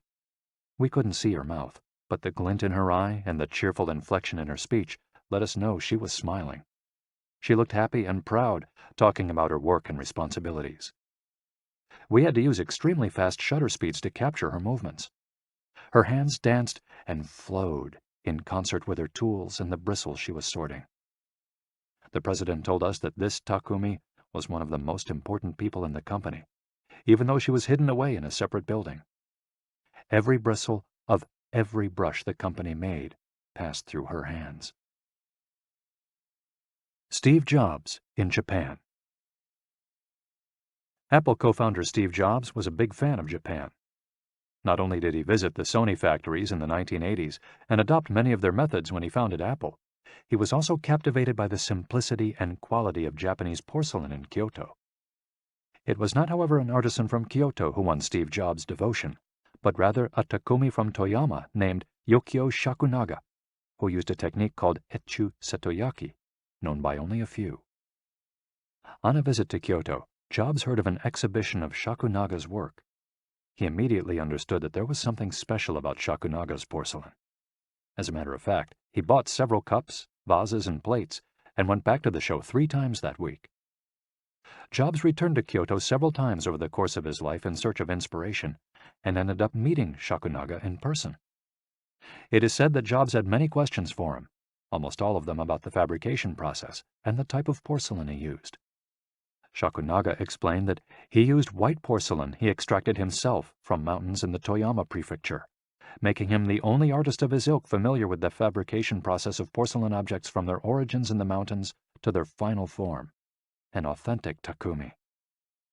Jobs was so impressed that he considered going to Toyama to see the mountain where Shakunaga got his porcelain, but thought better of it when he heard that it was more than 4 hours by train from Kyoto. In an interview after Jobs' death, Shakunaga said he was very proud that his work had been appreciated by the man who created the iPhone. He added that Jobs' last purchase from him had been a set of 12 teacups. Jobs had asked for something special, a new style. To satisfy this request, Shakunaga made 150 teacups in the process of testing out new ideas. Of these, he chose the 12 best and sent them to the Jobs family. Ever since his first trip to Japan, Jobs was fascinated and inspired by the country's artisans, engineers, especially at Sony, philosophy, especially Zen, and cuisine, especially sushi. Sophisticated simplicity. What do Japanese artisans, engineers, Zen philosophy, and cuisine have in common? Simplicity and attention to detail. It is not a lazy simplicity, but a sophisticated one that searches out new frontiers, always taking the object, the body and mind, or the cuisine to the next level, according to one's Ikigai. As Csikszentmihalyi would say, the key is always having a meaningful challenge to overcome in order to maintain flow. The documentary Jiro Dreams of Sushi gives us another example of a Takumi, this time in the kitchen. Its protagonist has been making sushi every day for more than 80 years and owns a small sushi restaurant near the Ginza subway station in Tokyo. He and his son go every day to the famous Tsukiji fish market and choose the best fish to bring back to the restaurant. In the documentary, we see one of Jiro's apprentices learning to make tamago, a thin, slightly sweet omelet. No matter how hard he tries, he can't get Jiro's approval. He keeps practicing for years until he finally does. Why does the apprentice refuse to give up? Doesn't he get bored cooking eggs every day? No, because making sushi is his Ikigai too. Both Jiro and his son are culinary artists. They don't get bored when they cook. They achieve a state of flow. They enjoy themselves completely when they're in the kitchen. That is their happiness, their Ikigai. They've learned to take pleasure in their work, to lose their sense of time. Beyond the close relationship between father and son, which helps keep the challenge going each day, they also work in a quiet, peaceful environment that allows them to concentrate. Even after receiving a 3-star rating from Michelin, they never considered opening other locations or expanding the business. They serve just 10 patrons at a time at the bar of their small restaurant. Jiro's family isn't looking to make money. Instead, they value good working conditions and creating an environment in which they can flow while making the best sushi in the world. Jiro, like Yukio Shakunaga, begins his work at the source. He goes to the fish market to find the best tuna. Shakunaga goes to the mountains to find the best porcelain. When they get down to work, both become one with the object they are creating. This unity with the object that they reach in a state of flow takes on special meaning in Japan, where, according to Shintoism, forests, trees, and objects have a kami, spirit or god within them. When someone, whether an artist, an engineer, or a chef, sets out to create something, his or her responsibility is to use nature to give it life, while respecting that nature at every moment. During this process, the artisan becomes one with the object and flows with it. An ironworker would say that metal has a life of its own, just as someone making ceramics would say the clay does. The Japanese are skilled at bringing nature and technology together, not man versus nature, but a union of the two. The purity of Ghibli. There are those who say that the Shinto value of being connected with nature is vanishing. One of the harshest critics of this loss is another artist with a clearly defined ikigai, Hayao Miyazaki, the director of the animated films produced by Studio Ghibli. In nearly all his films, we see humans, technology, fantasy, and nature in a state of conflict, and in the end, coming together. One of the most poignant metaphors in his film, Spirited Away, is an obese spirit covered in trash that represents pollution of the rivers. In Miyazaki's films, forests have personalities, trees have feelings, and robots befriend birds. Considered a national treasure by the Japanese government, Miyazaki is an artist capable of becoming completely absorbed in his art. He uses a cell phone from the late 1990s, and he makes his entire team draw by hand. He directs his films by rendering on paper even the tiniest detail, achieving flow by drawing, not by using a computer. Thanks to this obsession on the director's part, Studio Ghibli is one of the only studios in the world where almost the entire production process is carried out using traditional techniques.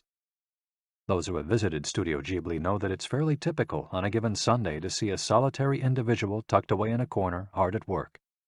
A man in simple clothes who will greet them with an "Ohayo," hello, without looking up. Miyazaki is so passionate about his work that he spends many Sundays in the studio, enjoying the state of flow, putting his ikigai above all else. Visitors know that under no circumstances is one to bother Miyazaki, who is known for his quick temper, especially if he is interrupted while drawing.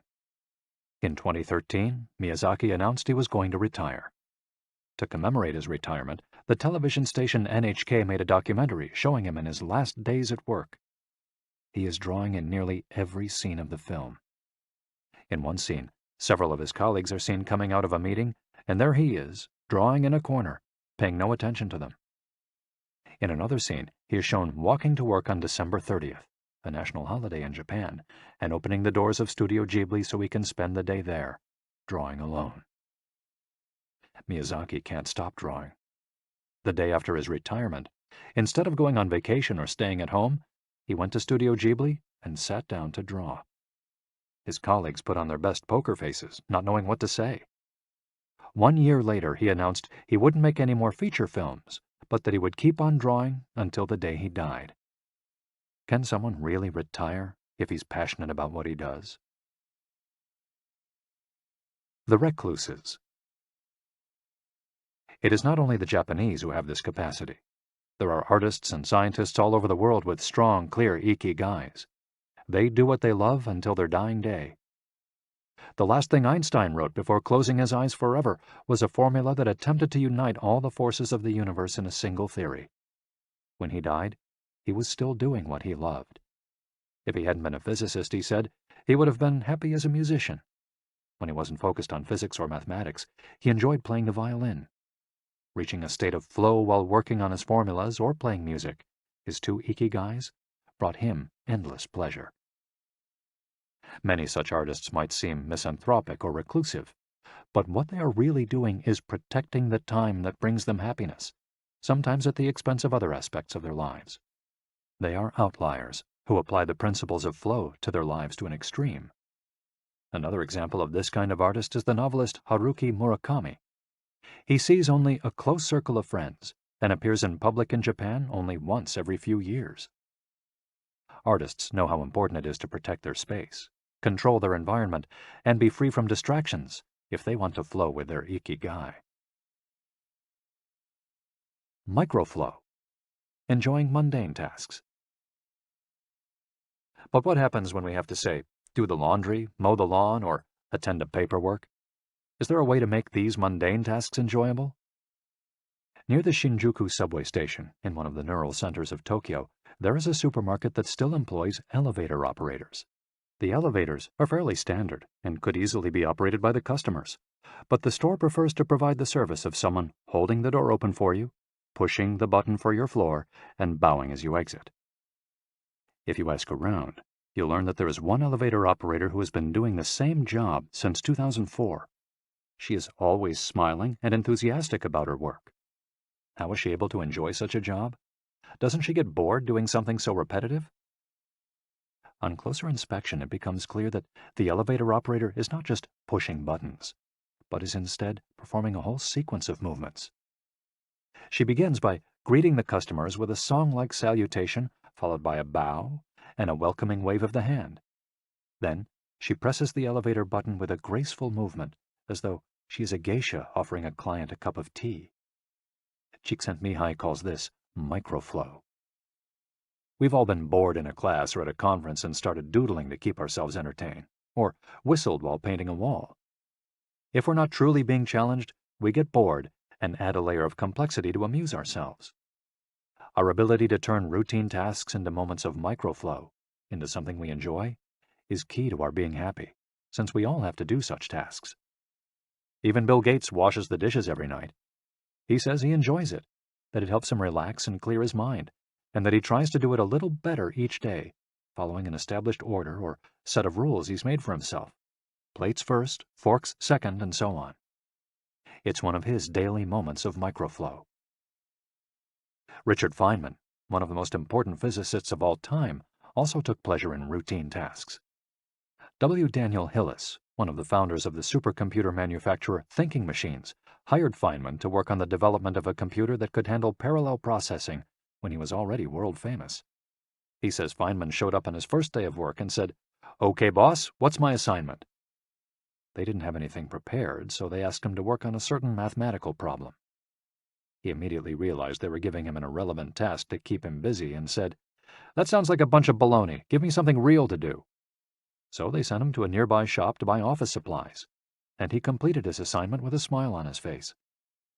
When he didn't have something important to do or needed to rest his mind, Feynman dedicated himself to microflowing, say, painting the office walls. Weeks later, after visiting the Thinking Machines offices, a group of investors declared, "You have a Nobel laureate in there, painting walls and soldering circuits." Instant vacations. Getting there through meditation. Training the mind can get us to a place of flow more quickly. Meditation is one way to exercise our mental muscles. There are many types of meditation, but they all have the same objective: calming the mind, observing our thoughts and emotions, and centering our focus on a single object. The basic practice involves sitting with a straight back and focusing on your breath. Anyone can do it, and you feel a difference after just one session. By fixing your attention on the air moving in and out of your nose, you can slow the torrent of thoughts and clear your mental horizons. The Archer's Secret. The winner of the 1988 Olympic gold medal for archery was a 17-year-old woman from South Korea. When asked how she prepared, she replied that the most important part of her training was meditating for 2 hours each day. If we want to get better at reaching a state of flow, meditation is an excellent antidote to our smartphones and their notifications constantly clamoring for our attention. One of the most common mistakes among people starting to meditate is worrying about doing it right, achieving absolute mental silence or reaching nirvana. The most important thing is to focus on the journey. Since the mind is a constant swirl of thoughts, ideas, and emotions, slowing down the centrifuge, even for just a few seconds, can help us feel more rested and leave us with a sense of clarity. In fact, one of the things we learn in the practice of meditation is not to worry about anything that flits across our mental screen. The idea of killing our boss might flash into our mind, but we simply label it as a thought and let it pass like a cloud, without judging or rejecting it. It's only a thought. one of the 60,000 we have every day, according to some experts. Meditation generates alpha and theta brainwaves. For those experienced in meditation, these waves appear right away, while it might take half an hour for a beginner to experience them. These relaxing brainwaves are the ones that are activated right before we fall asleep, as we lie in the sun or right after taking a hot bath. We all carry a spa with us everywhere we go. It's just a matter of knowing how to get in, something anyone can do with a bit of practice. Humans as ritualistic beings. Life is inherently ritualistic. We could argue that humans naturally follow rituals that keep us busy. In some modern cultures, we've been forced out of our ritualistic lives to pursue goal after goal in order to be seen as successful. But throughout history, humans have always been busy. We were hunting, cooking, farming, exploring, and raising families, activities that were structured as rituals to keep us busy throughout our days. But in an unusual way, rituals still permeate daily life and business practices in modern Japan. The main religions in Japan, Confucianism, Buddhism, and Shintoism, are all ones in which the rituals are more important than absolute rules. When doing business in Japan, process, manners, and how you work on something is more important than the final results. Whether this is good or bad for the economy is beyond the scope of this audiobook. What is indisputable, though, is that finding flow in a ritualistic workplace is much easier than in one in which we are continually stressed out trying to achieve unclear goals set by our bosses. Rituals give us clear rules and objectives, which help us enter a state of flow. When we have only a big goal in front of us, we might feel lost or overwhelmed by it. Rituals help us by giving us the process, the sub-steps on the path to achieving a goal. When confronted with a big goal, try to break it down into parts, and then attack each part one by one. Focus on enjoying your daily rituals, using them as tools to enter a state of flow. Don't worry about the outcome. It will come naturally. Happiness is in the doing, not in the result. As a rule of thumb, remind yourself, rituals over goals. The happiest people are not the ones who achieve the most. They're the ones who spend more time than others in a state of flow. Using flow to find your Ikigai. After hearing this chapter, you should have a better idea of which activities in your life make you enter flow. Write all of them on a piece of paper. Then, ask yourself 3 questions. What do the activities that drive you to flow have in common? Why do these activities drive you to flow? For example, are all the activities you most like doing ones that you practice alone or with other people? Do you flow more when doing things that require you to move your body, or just to think? In the answers to these questions, you might find the underlying Ikigai that drives your life. If you don't, then keep searching by going deeper into what you like by spending more of your time in the activities that make you flow. Also, try new things that are not on the list of what makes you flow, but that are similar and that you're curious about. For example, if photography is something that drives you into flow, you could also try painting. You might even like it more. Or if you love snowboarding and have never tried surfing, flow is mysterious. It's like a muscle. The more you train it, the more you will flow, and the closer you'll be to your Ikigai.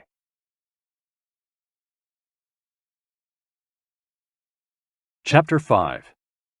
Masters of Longevity. Words of wisdom from the longest living people in the world. When we started working on this audiobook, we didn't want to just research the factors that contribute to a long and happy life. We wanted to hear from the true masters of this art. The interviews we conducted in Okinawa merit their own chapter, but in the section that precedes it, we've provided an overview of the life philosophies of a few international champions of longevity. We're talking about super centenarians, people who live to 110 years of age or more. The term was coined in 1970 by Norris McWhirter, editor of the Guinness Book of World Records. Its use became more widespread in the 1990s after it appeared in William Strauss and Neil Howe's Generations. Today, there are an estimated 300 to 450 super centenarians in the world, although the age of only around 75 of them has been confirmed. They aren't superheroes, but we could see them as such for having spent far more time on this planet than the average life expectancy would predict. Given the rise in life expectancy around the world, the number of supercentenarians might also increase. A healthy and purposeful life could help us join their ranks. Let's take a look at what a few of them have to say. Misao Okawa, 117. Eat and sleep, and you'll live a long time. You have to learn to relax. According to the Gerontology Research Group, until April 2015, the oldest living person in the world was Misao Okawa, who passed away in a care facility in Osaka, Japan after living for 117 years, 27 days. The daughter of a textile merchant, she was born in 1898, when Spain lost its colonies in Cuba and the Philippines, and the United States annexed Hawaii and launched Pepsi-Cola. Until she was 110, this woman, who lived in 3 different centuries, cared for herself unassisted. When specialists asked about her self-care routine, Misao answered simply, eating sushi and sleeping, to which we should add, having a tremendous thirst for life. When they inquired about her secret for longevity, she answered with a smile, I ask myself the same thing. Proof that Japan continues to be a factory of long life. In July of the same year, Sakari Momoi passed away at 112 years and 150 days old. At the time, he was the oldest man in the world, though he was younger than 57 women. Maria Capovilla, 116. I've never eaten meat in my life. Born in Ecuador in 1889, Maria Capovilla was recognized by Guinness as the world's oldest person. She died of pneumonia in 2006 at 116 years and 347 days old, leaving behind 3 children, 12 grandchildren, and 20 great and great-great-grandchildren. She gave one of her last interviews at age 107, sharing her memories and her thoughts. I'm happy, and I give thanks to God who keeps me going. I never thought I'd live so long. I thought I'd die long ago. My husband, Antonio Capovilla, was the captain of a ship. He passed away at 84. We had 2 daughters and a son, and now I have many grandchildren and great-grandchildren. Things were better back in the old days. People behaved better. We used to dance, but we were more restrained. There was this one song I loved dancing to, Maria by Luis Alarcón. I still remember most of the words. I also remember many prayers and say them every day. I like the waltz, and can still dance it. I also still make crafts. I do some of the things I did when I was in school. When she had finished recalling her past, she began to dance, one of her great passions, with an energy that made her seem decades younger. When asked about her secret for longevity, she responded simply, I don't know what the secret to long life is. The only thing I do is I've never eaten meat in my life. I attribute it to that. Jean Calment, 122. Everything's fine. Born in Arles, France, in February 1875, Jean Calment lived until August 4, 1997, making her, at 122, the oldest person of verified age in history. She jokingly said that she competed with Methuselah, and there is no question that she broke numerous records as she went on celebrating birthdays. She died of natural causes at the end of a happy life, during which she denied herself almost nothing. She rode a bicycle until she turned 100. She lived on her own until 110, when she agreed to move into a nursing home after accidentally starting a small fire in her apartment. She stopped smoking at 120, when her cataracts started making it hard for her to bring a cigarette to her lips. One of her secrets may have been her sense of humor. As she said on her 120th birthday, I see badly, I hear badly, and I feel bad, but everything's fine. Walter Bruning, 114. If you keep your mind and body busy, you'll be around a long time. Born in Minnesota in 1896, Walter Bruning was able to see 3 centuries in his lifetime. He died in Montana in 2011 from natural causes. He'd had 2 wives and a 50-year career on the railroad. At 83, he retired to an assisted living center in Montana, where he remained until his death. He is the second oldest man of verified age ever born in the United States. He gave many interviews in his final years, insisting that his longevity stemmed from, among other things, his habit of eating only 2 meals per day and working for as many hours as he could. "Your mind and your body, you keep both busy," he said on his 112th birthday. "You'll be here a long time." Back then, he was still exercising every day. Among Bruning's other secrets, he had a habit of helping others, and he wasn't afraid of dying. As he declared in a 2010 interview with the Associated Press, "We're all going to die. Some people are scared of dying. Never be afraid to die, because you're born to die." Before passing away in 2011, he is said to have told a pastor that he'd made a deal with God. If he wasn't going to get better, it was time to go. Alexander Emich, 111. "I just haven't died yet." Born in Poland in 1903, Alexander Emich was a chemist and parapsychologist residing in the United States, who, after the death of his predecessor in 2014, became the oldest man of authenticated age in the world. Emich himself died a year thereafter, in June of that year, leaving behind a long life rich with experiences. Emich attributed his longevity to, among other things, never drinking alcohol. "It's not as though I'd won the Nobel Prize," he said upon being declared the world's oldest man. "I never thought I'd get to be so old." When asked about his secret to living so long, his answer was, "I don't know. I just haven't died yet." Ikigai artists. The secret to long life, however, is not held by super centenarians alone. There are many people of advanced age who, though they haven't made it into Guinness World Records, offer us inspiration and ideas for bringing energy and meaning to our lives. Artists, for example, who carry the torch of their Ikigai instead of retiring, have this power. Art, in all its forms, is an Ikigai that can bring happiness and purpose to our days. Enjoying or creating beauty is free, and something all human beings have access to. Hokusai, the Japanese artist who made woodblock prints in the ukiyo-e style and lived for 88 years, from the mid-18th to the mid-19th century, added this postscript to the first edition of his 100 Views of Mount Fuji. "All that I have produced before the age of 70 is not worth being counted. It is at the age of 73 that I have somewhat begun to understand the structure of true nature, of animals and grasses, and trees and birds, and fishes and insects. Consequently, at 80 years of age, I shall have made still more progress. At 90, I hope to have penetrated into the mystery of things. At 100 years of age, I should have reached decidedly a marvelous degree.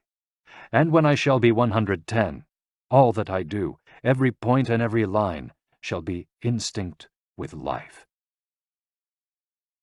Following is our collection of some of the most inspirational words from artists interviewed by Camille Sweeney for the New York Times. Of those still living, none have retired, and all still enjoy their passion, which they plan to pursue until their final breath, demonstrating that when you have a clear purpose, no one can stop you. The actor Christopher Plummer, still working at 86, reveals a dark desire shared by many who love the profession. "We want to drop dead on stage. That would be a nice, theatrical way to go." Osamu Tezuka, the father of modern Japanese manga, shared this feeling. Before he died in 1989, his last words as he drew one final cartoon were, "Please, just let me work."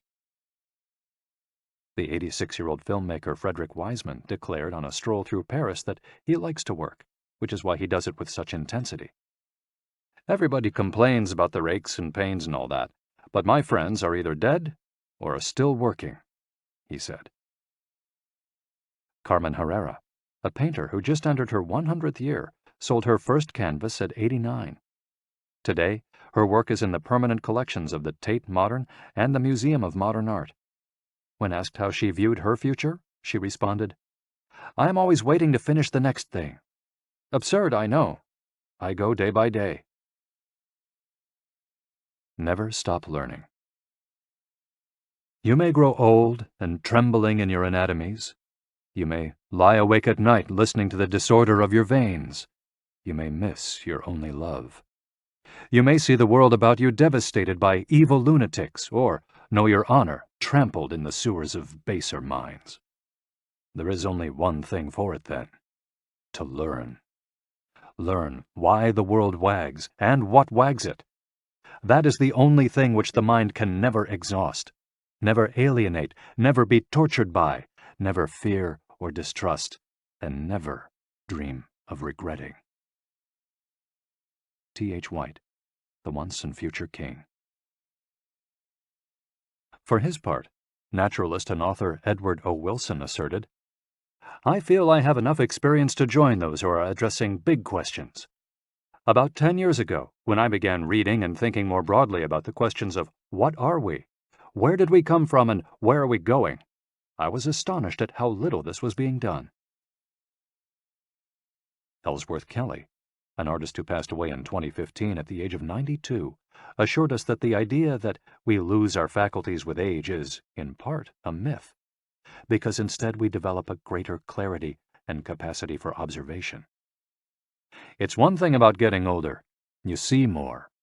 Every day, I'm continuing to see new things. That's why there are new paintings. At age 86, the architect Frank Gehry reminds us that some buildings can take 7 years, from the time you're hired until you're finished, a fact that favors a patient attitude with regard to the passage of time.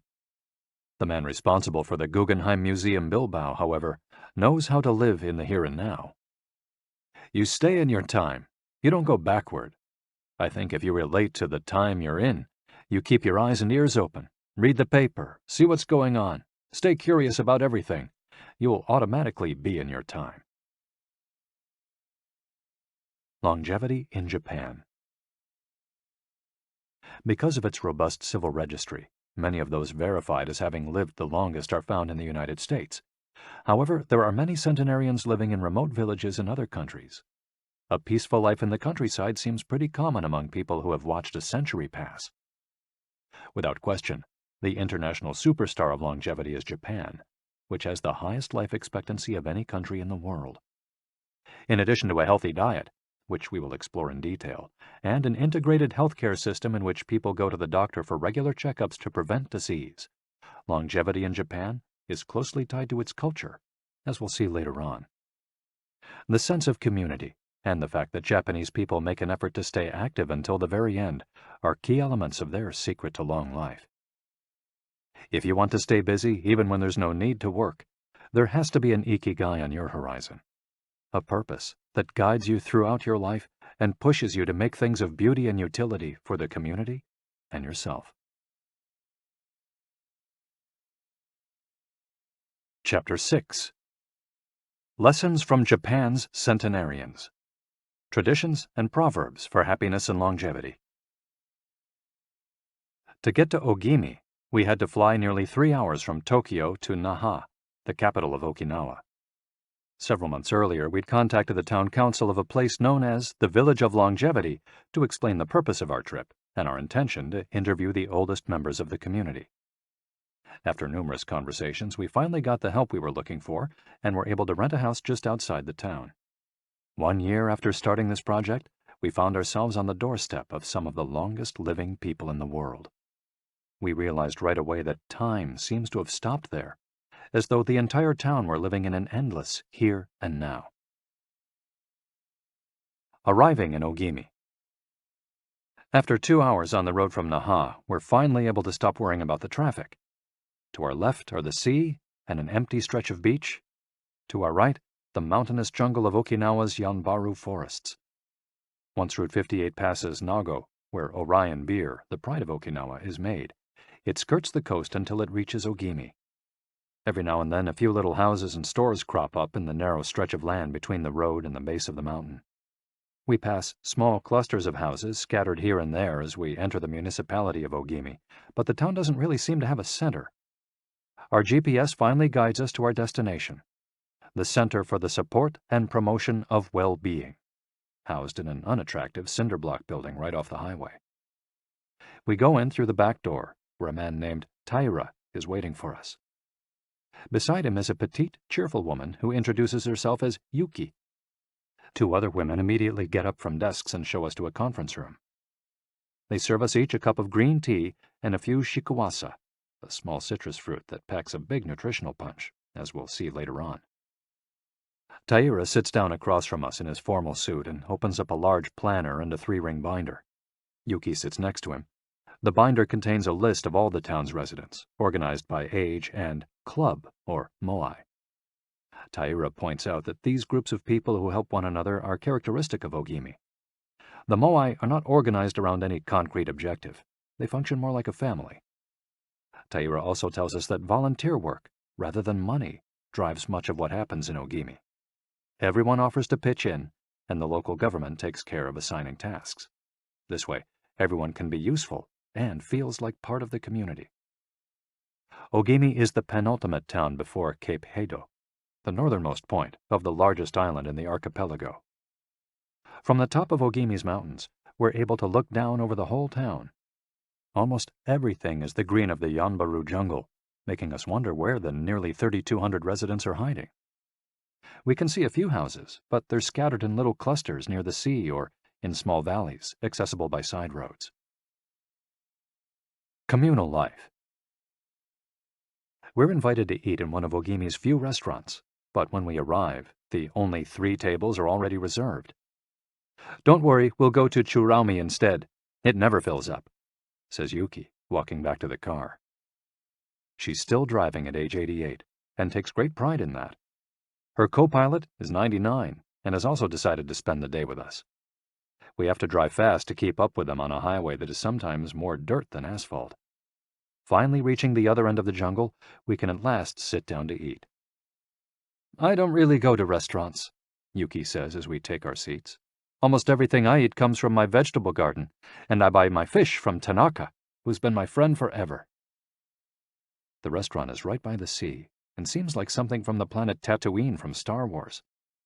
The menu boasts in large letters that it serves slow food, prepared with organic vegetables grown in the town. "But really," Yuki continues, "food is the least important thing."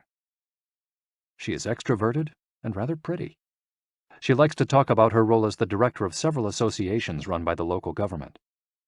"Food won't help you live longer," she says, bringing to her lips a bite of the diminutive confection that followed our meal.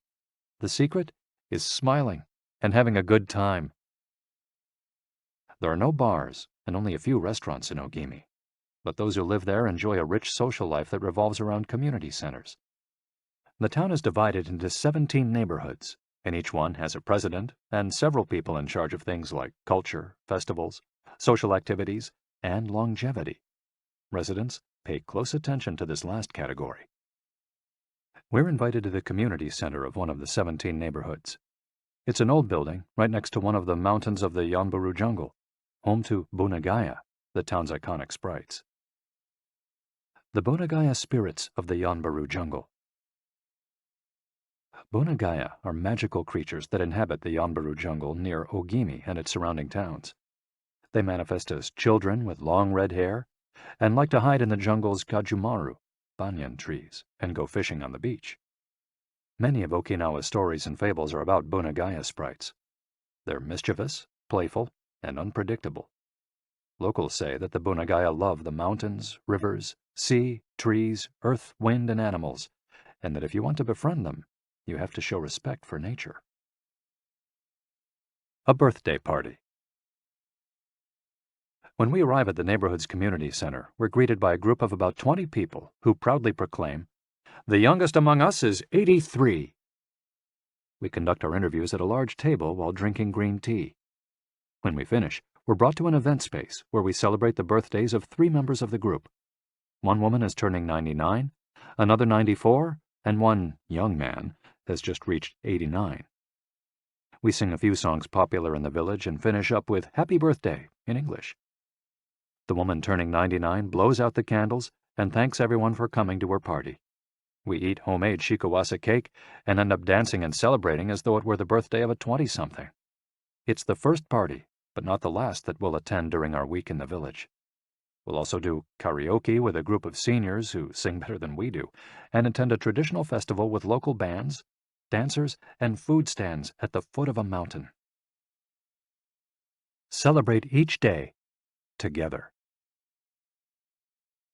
Celebrations seem to be an essential part of life in Ogimi. We're invited to watch a game of gate ball, one of the most popular sports among Okinawa's older residents. It involves hitting a ball with a mallet-like stick. It's a low-impact sport that can be played anywhere, and it's a good excuse to move around and have fun as a group. The residents hold local competitions, and there is no age limit for participants. We participate in the weekly game and lose to a woman who recently turned 104. Everyone cheers, and the defeated look on our faces elicits laughter. In addition to playing and celebrating as a community, spirituality is also essential to the happiness of the village's residents. The gods of Okinawa.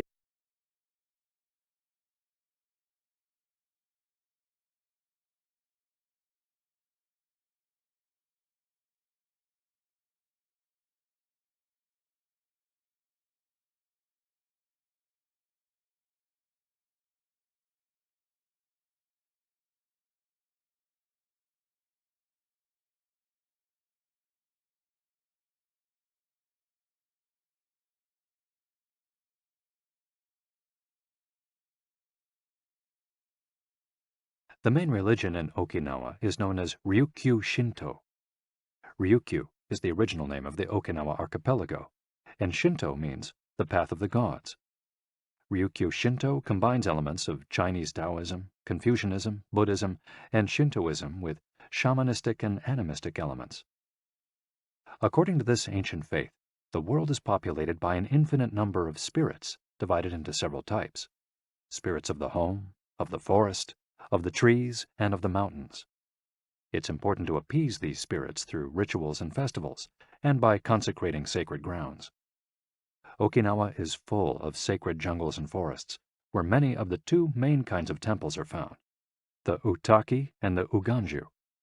We visited an Uganju, or small open-air temple, adorned with incense and coins, next to a waterfall in Ogimi.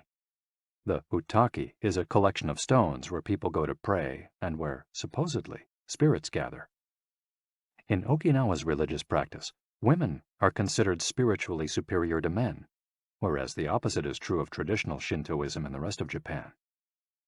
Yuta are women chosen as mediums by their communities to make contact with the spirit realm through traditional rites. Ancestor worship is another important feature of spiritual practice in Okinawa, and in Japan in general.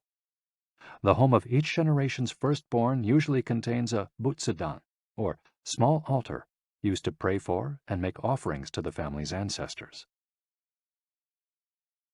Mabui. Every person has an essence, or mabui. This mabui is our spirit and the source of our life force. It is immortal and makes us who we are. Sometimes the mabui of someone who has died is trapped in the body of a living person. This situation requires a separation ritual to free the mabui of the deceased.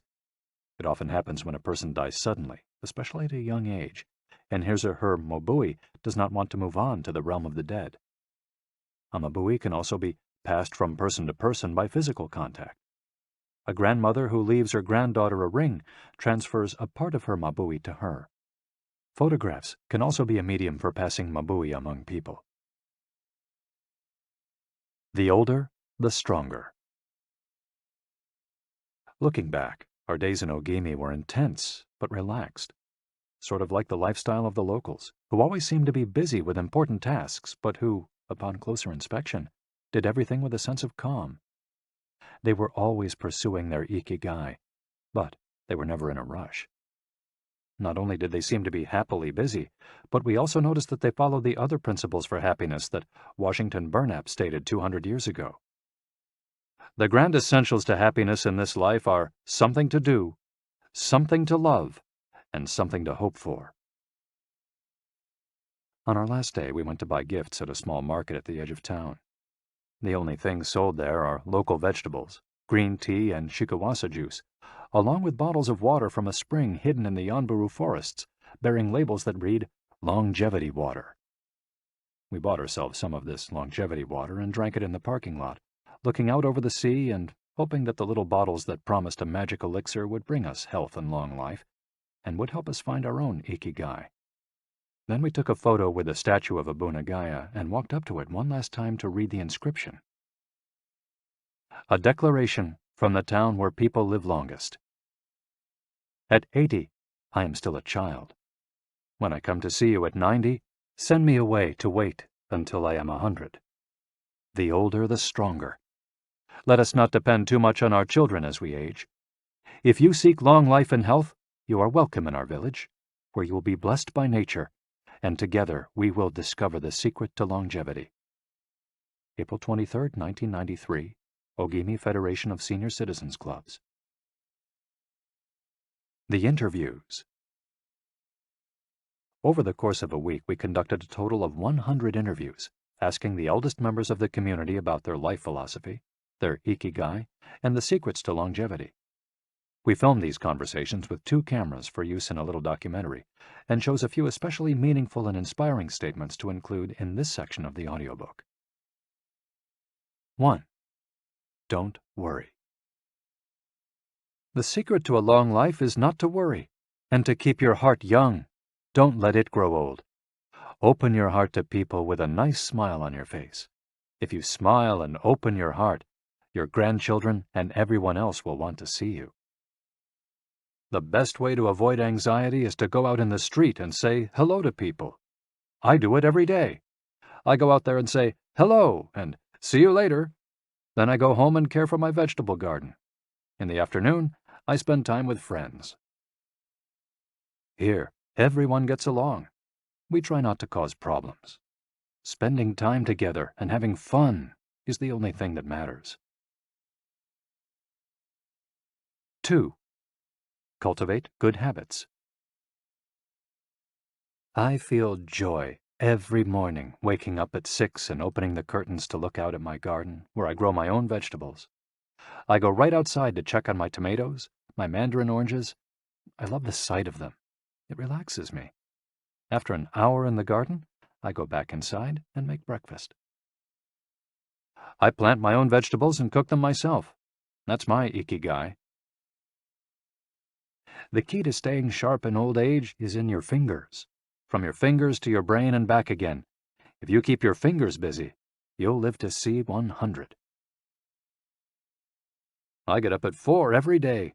I set my alarm for that time, have a cup of coffee, and do a little exercise, lifting my arms. That gives me energy for the rest of the day. I eat a bit of everything. I think that's the secret. I like variety in what I eat. I think it tastes better.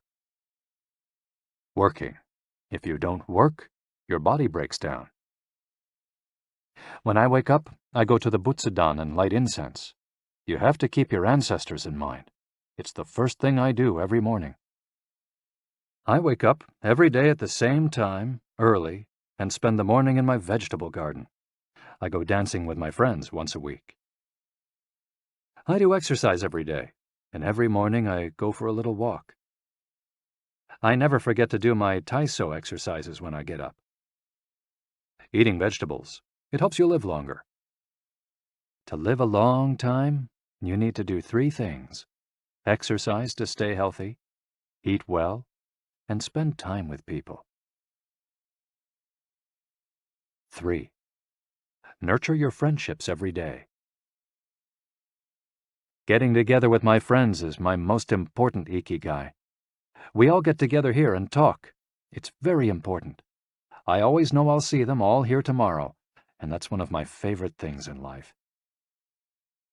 My main hobby is getting together with friends and neighbors. Talking each day with the people you love, that's the secret to a long life. I say hello and see you later to the children on their way to school and wave at everyone who goes by me in their car. Drive safely, I say. Between 7:20 a.m. and 8:15 a.m., I'm outside on my feet the whole time, saying hello to people. Once everyone's gone, I go back inside. Chatting and drinking tea with my neighbors, that's the best thing in life. And singing together. I wake up at 5 every morning, leave the house, and walk to the sea. Then I go to a friend's house and we have tea together. That's the secret to a long life, getting together with people and going from place to place.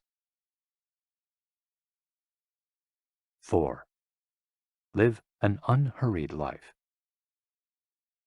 My secret to a long life is always saying to myself, slow down and relax. You live much longer if you're not in a hurry. I make things with wicker. That's my Ikigai. The first thing I do when I wake up is pray. Then I do my exercises and eat breakfast. At 7, I calmly start working on my wicker. When I get tired at 5, I go visit my friends. Doing many different things every day. Always staying busy, but doing one thing at a time without getting overwhelmed. The secret to long life is going to bed early, waking up early, and going for a walk. Living peacefully and enjoying the little things. Getting along with your friends. Spring, summer, fall, winter. Enjoying each season happily. 5. Be optimistic. Every day I say to myself, today will be full of health and energy. Live it to the fullest. I'm 98, but consider myself young. I still have so much to do. Laugh. Laughter is the most important thing. I laugh wherever I go. I'm going to live to be 100. Of course I am. It's a huge motivation for me. Dancing and singing with your grandchildren is the best thing in life. I feel very fortunate to have been born here. I give thanks for it every day. The most important thing in Ogimi, in life, is to keep smiling. I do volunteer work to give back to the village a bit of what it has given to me. For example, I use my car to help friends get to the hospital. There's no secret to it. The trick is just to live. Keys to the Ogimi lifestyle. 100% of the people we interviewed keep a vegetable garden, and most of them also have fields of tea, mangoes, shikawasa, and so on. All belong to some form of neighborhood association where they feel cared for as though by family. They celebrate all the time, even little things. Music, song, and dance are essential parts of daily life. They have an important purpose in life, or several. They have an Ikigai, but they don't take it too seriously. They're relaxed and enjoy all that they do. They are very proud of their traditions and local culture. They are passionate about everything they do, however insignificant it might seem. Locals have a strong sense of yui ma'aru, recognizing the connection between people. They help each other with everything from work in the fields, harvesting sugarcane or planting rice, to building houses and municipal projects. Our friend Miyagi, who ate dinner with us on our last night in town, told us that he was building a new home with the help of all his friends, and that we could stay there the next time we were in Ogimi. They are always busy, but they occupy themselves with tasks that allow them to relax. We didn't see a single old grandpa sitting on a bench doing nothing. They're always coming and going, to sing karaoke, visit with neighbors, or play a game of gateball. Chapter 7. The Ikigai Diet. What the world's longest living people eat and drink. According to the World Health Organization, Japan has the highest life expectancy in the world, 85 years for men and 87.3 years for women. Moreover, it has the highest ratio of centenarians in the world, more than 520 for every million people, as of September 2016. While life expectancy in Japan is high overall, Okinawa exceeds the national average. Okinawa is one of the areas in Japan that were most affected by World War II. As a result not only of conflicts on the battlefield, but also of hunger and a lack of resources once the war ended, the average life expectancy was not very high during the 1940s and 1950s. As Okinawans recovered from the destruction, however, they came to be some of the country's longest living citizens. What secrets to long life do the Japanese hold? What is it about Okinawa that makes it the best of the best in terms of life expectancy?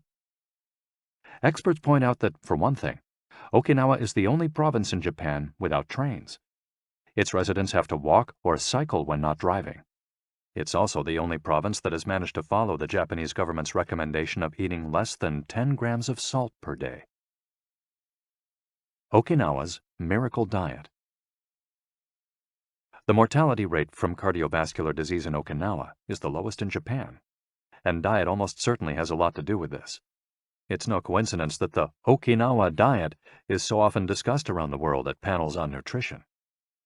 The most concrete and widely cited data on diet in Okinawa came from studies by Makoto Suzuki, a cardiologist at the University of Ryukyus, who has published more than 700 scientific articles on nutrition and aging in Okinawa since 1970.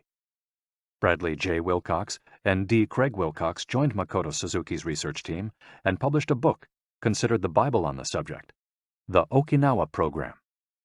They reached the following conclusions. Locals eat a wide variety of foods, especially vegetables. Variety seems to be key. A study of Okinawa's Centenarians showed that they ate 206 different foods, including spices, on a regular basis. They ate an average of 18 different foods each day, a striking contrast to the nutritional poverty of our fast food culture. They eat at least 5 servings of fruits and vegetables every day. At least 7 types of fruits and vegetables are consumed by Okinawans on a daily basis. The easiest way to check if there's enough variety on your table is to make sure you're eating the rainbow. A table featuring red peppers, carrots, spinach, cauliflower, and eggplant, for example, offers great color and variety. Vegetables, potatoes, legumes, and soy products, such as tofu, are the staples of an Okinawan's diet. More than 30% of their daily calories come from vegetables. Grains are the foundation of their diet. Japanese people eat white rice every day, sometimes adding noodles. Rice is the primary food in Okinawa as well. They rarely eat sugar. And if they do, it's cane sugar. We drove through several sugarcane fields every morning on our way to Ogimi, and even drank a glass of cane juice at Nakijin Castle. Beside the stall selling the juice was a sign describing the anti-carcinogenic benefits of sugarcane. In addition to these basic dietary principles, Okinawans eat fish an average of 3 times per week. Unlike in other parts of Japan, the most frequently consumed meat is pork, though locals eat it only once or twice per week. Along these lines, Makoto Suzuki's studies indicate the following. Okinawans consume, in general, 1/3 as much sugar as the rest of Japan's population, which means that sweets and chocolate are much less a part of their diet. They also eat practically half as much salt as the rest of Japan, 7 grams per day compared to an average of 12. They consume fewer calories, an average of 1,785 per day, compared to 2,068 in the rest of Japan. In fact, low caloric intake is common among the 5 blue zones. Hara Hachi Bu. This brings us back to the 80% rule we mentioned in the first chapter, a concept known in Japanese as Hara Hachi Bu. It's easy to do. When you notice you're almost full but could have a little more, just stop eating. One easy way to start applying the concept of Hara Hachi Bu is to skip dessert, or to reduce portion size. The idea is to still be a little bit hungry when you finish. This is why portion size tends to be much smaller in Japan than in the West. Food isn't served as appetizers, main courses, and dessert. Instead, it's much more common to see everything presented at once on small plates. One with rice, another with vegetables, a bowl of miso soup, and something to snack on. Serving food on many small plates makes it easier to avoid eating too much and facilitates the varied diet discussed at the beginning of this chapter. Hara Hachi Bu is an ancient practice. The 12th century book on Zen Buddhism, Zazen Youjinki, recommends eating 2/3 as much as you might want to. Eating less than one might want is common among all Buddhist temples in the East. Perhaps Buddhism recognized the benefits of limiting caloric intake more than 9 centuries ago. So, eat less to live longer? Few would challenge this idea. Without taking it to the extreme of malnutrition, of course, eating fewer calories than our bodies ask for seems to increase longevity. The key to staying healthy while consuming fewer calories is eating foods with a high nutritional value, especially superfoods, and avoiding those that add to our overall caloric intake but offer little to no nutritional value. The calorie restriction we've been discussing is one of the most effective ways to add years to your life. If the body regularly consumes enough or too many calories, it gets lethargic and starts to wear down, expending significant energy on digestion alone. Another benefit of calorie restriction is that it reduces levels of IGF-1, insulin-like growth factor 1, in the body. IGF-1 is a protein that plays a significant role in the aging process. It seems that one of the reasons humans and animals age is an excess of this protein in their blood. Whether calorie restriction will extend lifespan in humans is not yet known, but data increasingly indicate that moderate calorie restriction with adequate nutrition has a powerful protective effect against obesity, type 2 diabetes, inflammation, hypertension, and cardiovascular disease, and reduces metabolic risk factors associated with cancer. An alternative to following the 80% rule on a daily basis is to fast for 1 or 2 days each week. The 5-2, or fasting diet, recommends 2 days of fasting, consuming fewer than 500 calories every week, and eating normally on the other 5 days. Among its many benefits, fasting helps cleanse the digestive system and allows it to rest. 15 natural antioxidants found in the Okinawan diet. Antioxidants are molecules that slow down the oxidation process in cells, neutralizing the free radicals that cause damage and accelerate aging. The antioxidant power of green tea, for example, is well known and will be discussed later at greater length. Because they are rich in antioxidants and are eaten nearly every day in the region, these 15 foods are considered keys to Okinawan vitality. Tofu, miso, tuna, carrots, goya, a bitter melon, kombu, sea kelp, cabbage, nori, seaweed, onion, soy sprouts, hechima, a cucumber-like gourd, soybeans, boiled or raw, sweet potato, peppers, and sanpin-cha, jasmine tea. Sanpin-cha, the reigning infusion in Okinawa. Okinawans drink more sanpin-cha, a mix of green tea and jasmine flowers, than any other kind of tea. The closest approximation in the West would be the jasmine tea that usually comes from China. A 1988 study conducted by Hiroko Sho at the Okinawa Institute of Science and Technology indicates that jasmine tea reduces blood cholesterol levels. Sanpin-cha can be found in many different forms in Okinawa and is even available in vending machines. In addition to all the antioxidant benefits of green tea, it boasts the benefits of jasmine, which include reducing the risk of heart attack, strengthening the immune system, helping relieve stress, lowering cholesterol. Okinawans drink an average of 3 cups of sanpin-cha every day. It might be hard to find exactly the same blend in the West, but we can drink jasmine tea, or even a high-quality green tea instead. The secrets of green tea. Green tea has been credited for centuries with significant medicinal properties. Recent studies have confirmed its many benefits and have attested to the importance of this ancient plant in the longevity of those who drink it often. Originally from China, where it's been consumed for millennia, green tea didn't make its way to the rest of the world until just a few centuries ago. Unlike other teas, and as a result of being air-dried without fermentation, it retains its active elements even after being dried and crumbled. It offers meaningful health benefits such as controlling cholesterol, lowering blood sugar levels, improving circulation, protection against the flu, vitamin C, promoting bone health, fluoride, protection against certain bacterial infections, protection against UV damage, cleansing, and diuretic effects. White tea, with its high concentration of polyphenols, may be even more effective against aging. In fact, it's considered to be the natural product with the greatest antioxidant power in the world, to the extent that 1 cup of white tea might pack the same punch as a dozen glasses of orange juice. In summary, drinking green or white tea every day can help us reduce the free radicals in our bodies, keeping us young longer. The powerful shikuwasa. Shikuwasa is the citrus fruit par excellence of Okinawa, and Ogimi is its largest producer in all of Japan. The fruit is extremely acidic. It's impossible to drink shikuwasa juice without diluting it first with water. Its taste is somewhere between that of a lime and a mandarin orange, to which it bears a family resemblance. Shikuwasas also contain high levels of nobiletin, a flavonoid rich in antioxidants. All citrus fruits, grapefruits, oranges, lemons, are high in nobiletin, but Okinawa's shikuwasas have 40 times as much as oranges. Consuming nobiletin has been proven to protect us from arteriosclerosis, cancer, type 2 diabetes, and obesity in general. Shikuwasas also contain vitamins C and B, beta-carotene, and minerals.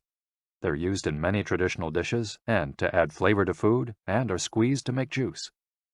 While conducting research at the birthday parties of the town's grandparents, we were served shikuwasa cake. The antioxidant canon for Westerners. In 2010, the UK's Daily Mirror published a list of foods recommended by experts to combat aging. Among these foods readily available in the West are vegetables, such as broccoli and chard, for their high concentration of water, minerals, and fiber. Oily fish, such as salmon, mackerel, tuna, and sardines, for all the antioxidants in their fat. Fruits, such as citrus, strawberries, and apricots. They're an excellent source of vitamins and help eliminate toxins from the body. Berries, such as blueberries and goji berries. They're rich in phytochemical antioxidants. Dried fruits, which contain vitamins and antioxidants and give you energy. Grains, such as oats and wheat, which give you energy and contain minerals. Olive oil, for its antioxidant effects that show in your skin. Red wine, in moderation, for its antioxidant and vasodilatory properties. Foods that should be eliminated are refined sugar and grains, processed baked goods, and prepared foods, along with cow's milk and all its derivatives. Following this diet will help you feel younger and slow the process of premature aging. Chapter 8. Gentle Movements, Longer Life. Exercises from the East that promote health and longevity. Studies from the Blue Zone suggest that the people who live the longest are not the ones who do the most exercise, but rather the ones who move the most. When we visited Ogimi, the village of longevity, we discovered that even people over 80 and 90 years old are still highly active. They don't stay at home looking out the window or reading the newspaper. Ogimi's residents walk a lot, do karaoke with their neighbors, get up early in the morning, and as soon as they've had breakfast, or even before, head outside to weed their gardens. They don't go to the gym or exercise intensely, but they almost never stop moving in the course of their daily routines. As easy as getting out of your chair. Metabolism slows down 90% after 30 minutes of sitting. The enzymes that move the bad fat from your arteries to your muscles, where it can get burned off, slow down. And after 2 hours, good cholesterol drops 20%. Just getting up for 5 minutes is going to get things going again. These things are so simple they're almost stupid, says Gavin Bradley in a 2015 interview with Bridget Schulte for The Washington Post. Bradley is one of the preeminent experts on the subject, and the director of an international organization dedicated to building awareness of how detrimental sitting all the time can be to our health. If we live in a city, we might find it hard to move in natural and healthy ways every day, but we can turn to exercises that have proven for centuries to be good for the body. The Eastern disciplines for bringing body, mind, and soul into balance have become quite popular in the West, but in their countries of origin, they've been used for ages to promote health. Yoga, originally from India, though very popular in Japan, and China's Qigong and Tai Chi, among other disciplines, seek to create harmony between a person's body and mind so they can face the world with strength, joy, and serenity. They're touted as elixirs of youth, and science has endorsed the claim. These gentle exercises offer extraordinary health benefits and are particularly appropriate for older individuals who have a harder time staying fit. Tai Chi has been shown, among other things, to slow the development of osteoporosis and Parkinson's disease, to increase circulation, and to improve muscle tone and flexibility. Its emotional benefits are just as important. It's a great shield against stress and depression. You don't need to go to the gym for an hour every day or run marathons. As Japanese centenarians show us, all you need is to add movement to your day. Practicing any of these Eastern disciplines on a regular basis is a great way to do so. An added benefit is that they all have well-defined steps, and as we heard in Chapter 4, disciplines with clear rules are good for flow. If you don't like any of these disciplines, feel free to choose a practice that you love and that makes you move. Following, We'll take a look at some of the practices that promote health and longevity. But first, a little appetizer. A singularly Japanese exercise for starting your day. Radio Taiso. This morning warm-up has been around since before World War II. The radio part of its name is from when the instructions for each exercise were transmitted over the radio. But today people usually do these movements while tuned to a television channel or internet video demonstrating the steps. One of the main purposes of doing radio Taiso is to promote a spirit of unity among participants. The exercises are always done in groups, usually in schools before the start of classes, and in businesses before the workday begins. Statistics show that 30% of Japanese practice radio Taiso for a few minutes every morning. But radio Taiso is one thing that almost everyone we interviewed in Ogimi had in common. Even the residents of the nursing home we visited dedicated at least 5 minutes every day to doing it, though some did the exercises from their wheelchairs. We joined them on their daily practice, and we felt refreshed for the rest of the day. When these exercises are done in a group, it's usually on a sports field or in a large reception hall, and typically involves some kind of loudspeaker. The exercises take 5 or 10 minutes, depending on whether you do all or only some of them. They focus on dynamic stretching and increasing joint mobility. One of the most iconic radio Taiso exercises consists of simply raising your arms above your head and then bringing them down in a circular motion. It's a tool to wake up the body, an easy mobility workout that is low in intensity and that focuses on exercising as many joints as possible. It might seem basic, but in our modern lives, we can spend days without raising our arms above our ears. Think about it. Our arms are down when using computers, when using smartphones, when reading books. One of the few times we raise our hands over our heads is when reaching for something in a cupboard or closet, while our ancestors were raising their hands over their heads all the time when gathering things from trees. Radio Taiso helps us to practice all the basic movements of the body.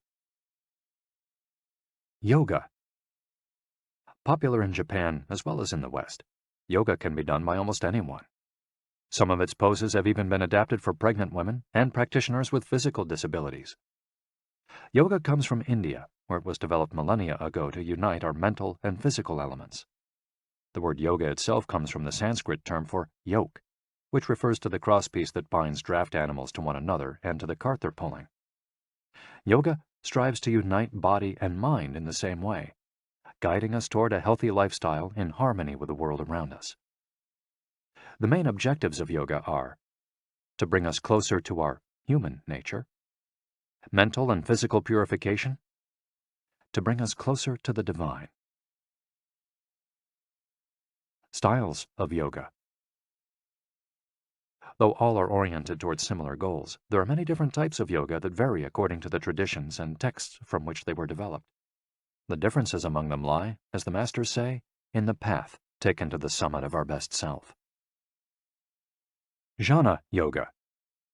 The yoga of wisdom, the search for discipline and mental growth. Karma Yoga focuses on action, on tasks and duties that benefit oneself and one's community. Bhakti Yoga, the yoga of devotion and surrender to the divine. Mantra Yoga focuses on the recitation of mantras to reach a state of relaxation. Kundalini Yoga combines diverse steps to reach the desired mental state. Raja Yoga, also known as the royal path, encompasses a range of steps geared toward achieving communion with oneself and others. Hatha Yoga, the most widespread form in the West and Japan, characterized by asanas or poses combined in a quest for balance. How to do a sun salutation. The sun salutation is one of the most iconic exercises in Hatha Yoga. To do it, you simply have to follow these 12 basic movements. 1. With your feet together, stand up straight, but keep your muscles relaxed. Exhale. 2. Place the palms of your hands together in front of your chest. From this position, inhale as you raise your arms above your head and bend backwards slightly. 3. Exhale as you bend forward until you touch the ground with the palms of your hands, without bending your knees. 4. Stretch one leg back to touch the floor with the tips of your toes. Inhale. 5. Bring the other leg back, keeping your legs and arms straight as you hold your breath. 6. As you exhale, bend your arms and bring your chest to the ground, and then forward, resting your knees on the ground. 7. Straighten your arms and bend your spine back, keeping the lower half of your body on the ground. Inhale. 8. With your hands and feet on the ground, lift your hips until your arms and legs are straight and your body forms an upside-down V. Exhale throughout the movement. 9. Bring forward the same leg you'd stretched back earlier and bend it so that your knee and foot are aligned under your head and between your hands. Inhale. 10. Exhale as you bring your back foot forward and straighten your legs, keeping your hands on the ground as in posture 3. 11. Bring your arms above your head with your palms together and bend backwards slightly as you did in posture 2 while you inhale. 12. Lower your arms to their initial position in mountain pose while you exhale. You've just greeted the sun. Now you're ready to have a fantastic day. Tai Chi. Also known as Tai Chi Chuan, Tai Chi is a Chinese martial art that can be traced back hundreds of years to Buddhism and Confucianism. It's very popular in Japan, too. According to Chinese tradition, it was created by the Taoist master and martial arts practitioner Zhang Sanfeng, though it was Yang Luchan who in the 19th century brought the form to the rest of the world. Tai Chi was originally a neijia, or internal martial art, meaning its goal was personal growth. Focused on self-defense, it teaches those who practice it to defeat their adversaries by using the least amount of force possible and by relying on agility. Tai Chi, which was also seen as a means of healing body and mind, would go on to be used more frequently to foster health and inner peace. To encourage its citizens to be more active, the Chinese government promoted it as an exercise, and it lost its original connection to martial arts, becoming instead a source of health and well-being, accessible to all. Styles of Tai Chi. There are different schools and styles of Tai Chi. The following are the best known. Chen style alternates between slow movements and explosive ones. Yang style, the most widespread of the forms, characterized by slow, fluid movements. Wu style utilizes small, slow, deliberate movements. Hao style, centered on internal movements, with almost microscopic external movements, one of the least practiced forms of Tai Chi, even in China. Despite their differences, these styles all have the same objectives. 1.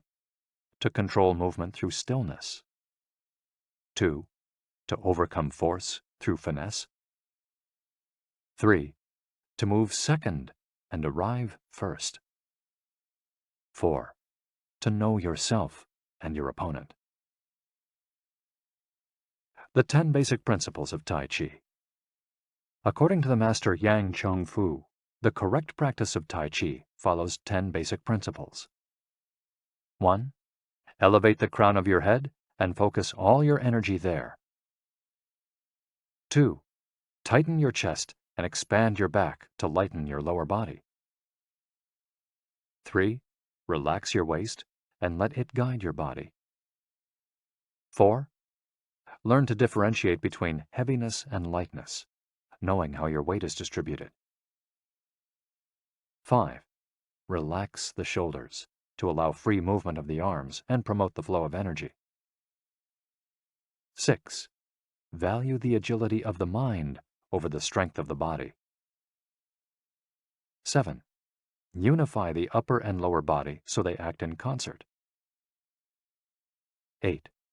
Unify the internal and the external to synchronize mind, body, and breath. 9. Do not break the flow of your movement. Maintain fluidity and harmony. 10.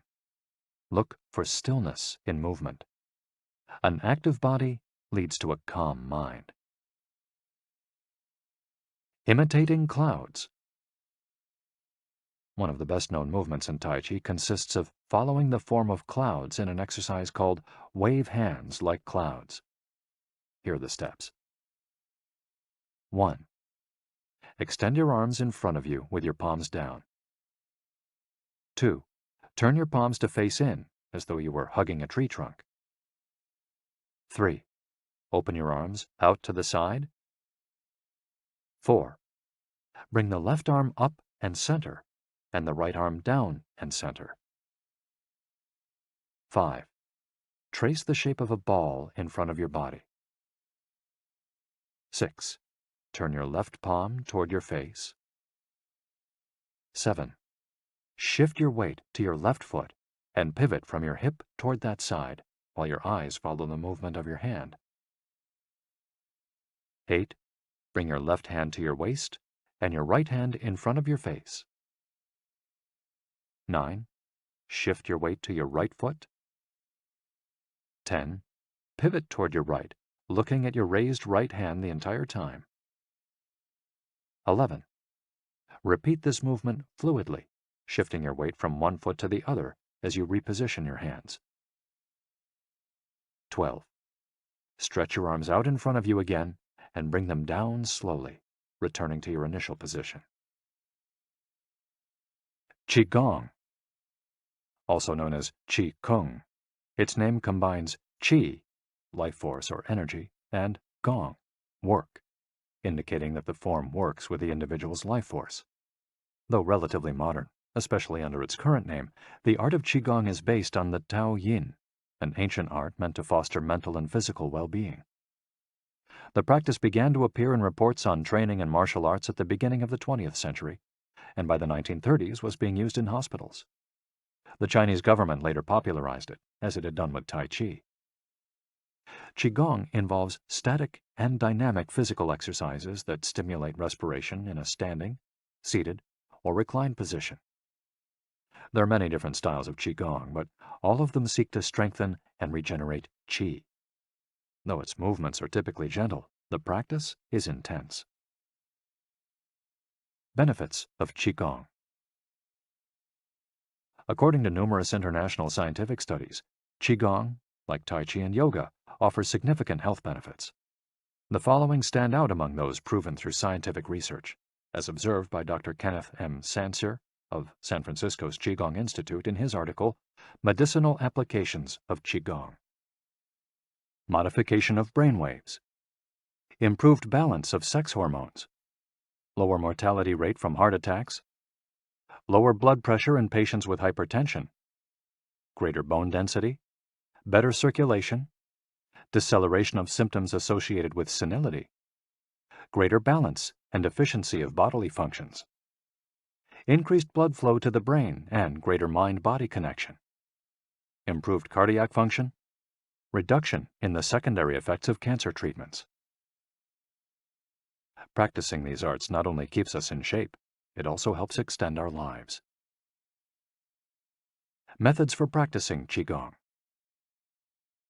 In order to practice Qigong correctly, we should remember that our life energy flows through our whole body. We should know how to regulate its many parts. 1. Tiao Shen. Regulating the body by adopting the correct posture. It's important to be firmly rooted to the ground. 2. Tiao Shi. Regulating the breath until it is calm, steady, and peaceful. 3. Tiao Xin. Regulating the mind, the most complicated part, as it implies emptying the mind of thoughts. Tiao Qi. Regulating the life force through the regulation of the 3 prior elements so that it flows naturally. 5. Tiao Shen. Regulating the spirit. The spirit is both strength and root in battle, as Yang Jwing-Ming explains in The Essence of Taiji Qigong. In this way, the whole organism will be prepared to work together toward a single goal. The 5 elements of Qigong. One of Qigong's best-known exercises is a series representing the 5 elements: earth, water, wood, metal, and fire. This series of movements seeks to balance the 5 currents of energy in order to improve brain and organ function.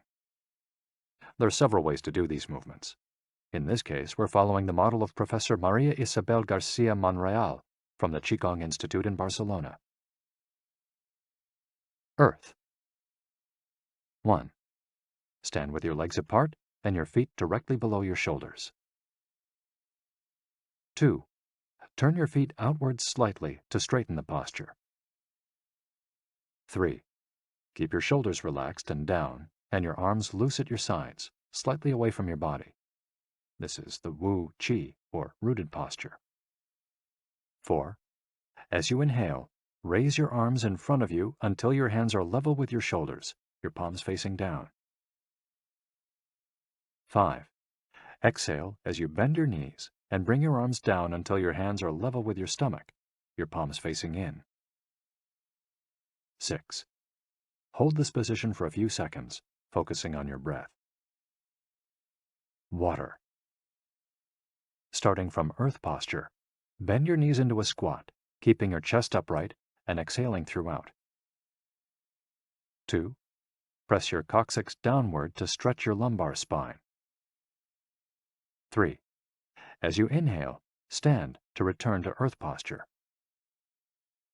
4. Repeat twice for a total of 3. Wood. 1. Starting from earth posture, turn your palms upward and open your arms to the side, forming a circle as you inhale until your hands are level with your clavicle. Turn your hands so that your palms and elbows point downward while keeping your shoulders relaxed. 2. Reverse the movement as you exhale, making a downward circle with your arms until you reach your initial position. 3. Repeat twice for a total of 3.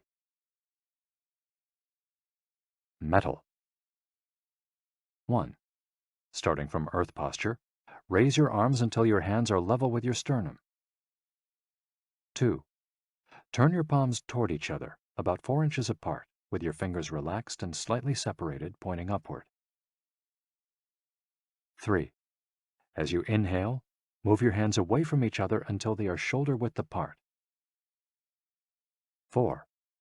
As you exhale, bring your hands toward each other until they are back in position 2. 5. Repeat twice for a total of 3, observing the concentration of energy as you bring your hands together in front of your lungs. Fire. 1. Starting from earth posture, bring your hands level with your heart as you inhale, with one hand slightly above the other and your palms facing each other. 2. Rotate your hands to feel the energy of your heart. 3. Turn from your waist gently to the left, keeping your torso relaxed and your forearms parallel to the ground. 4. With your palms still facing each other, separate your hands, bringing one up until it is level with your shoulder and the other down in front of your abdomen. 5. Turn from your waist gently to the right, keeping your torso relaxed and your forearms parallel to the ground. 6. As you exhale, let your hands come back together in front of your heart. 7. With your palms still facing each other, separate your hands, bringing one up until it is level with your shoulder and the other down in front of your abdomen. Completing the series. 1. Starting from earth posture, inhale as you bring your hands level with your shoulders, palms facing down. 2. As you exhale, lower your arms to rest at your sides, returning to the initial Wu Qi posture. Shiatsu. Created in Japan in the early 20th century, principally for the treatment of arthritis, Shiatsu also works on energy flow through the application of pressure with the thumbs and the palms of the hands. In combination with stretching and breathing exercises, it seeks to create equilibrium among the different elements of the body. The following quote is about the Dao Yin, a general term referring to the ancient arts meant to foster mental and physical well-being. It is not important that a Dao Yin have a name, is imitating something, or is engraved in jade. What is important is the technique and the essence of what is really practiced. Stretching and contracting, bending and lifting of the head, stepping, lying down, resting or standing, walking or stepping slowly, screaming or breathing, everything can be a Tao Yin. Ge Hong. Breathe better. Live longer. The book Xiu Qian Shishu, known in the West as 10 Books on the Cultivation of Perfection, dates back to the 13th century and is a compendium of materials from diverse sources on developing the mind and body. It quotes, among others, the celebrated Chinese doctor and essayist Sun Simiao, who lived during the 6th century. Sun Simiao was a proponent of a technique called the 6 healing sounds, which involves the coordination of movement, breathing, and pronouncing sounds with the purpose of bringing our souls to a place of calm. The 6 sounds are XU, pronounced like shh, with a deep sigh, which is associated with the liver. HE, pronounced like her, with a yawn, which is associated with the heart. SI, pronounced like sir, with a slow exhale, which is associated with the lungs. CHUI, pronounced like chui, with a forceful exhale, which is also associated with the kidneys. HOO, pronounced like hu, which is associated with the spleen, and XI, pronounced like shi, which connects the whole body. The following poem by Sun Simiao offers clues about how to live well according to the season. It reminds us of the importance of breathing and suggests that as we breathe, we visualize the organs associated with each of the healing sounds. In spring, breathe shh for clear eyes, and so wood can aid your liver. In summer, reach for her, so that heart and fire can be at peace. In fall, breathe sir to stabilize and gather metal, keeping the lungs moist. For the kidneys, next, breathe chui and see your inner waters calm. The triple heater needs your shi to expel all heat and troubles. In all 4 seasons, take deep breaths so your spleen can process food. And of course, avoid exhaling noisily. Don't let even your own ears hear you. The practice is most excellent and will help preserve your divine elixir. It might feel confusing to be presented with all the Eastern traditions we've introduced in this chapter. The takeaway is that they all combine a physical exercise with an awareness of our breath. These 2 components, movements and breath, help us to bring our consciousness in line with our body, instead of allowing our mind to be carried away by the sea of daily worries. Most of the time, we're just not aware enough of our breathing.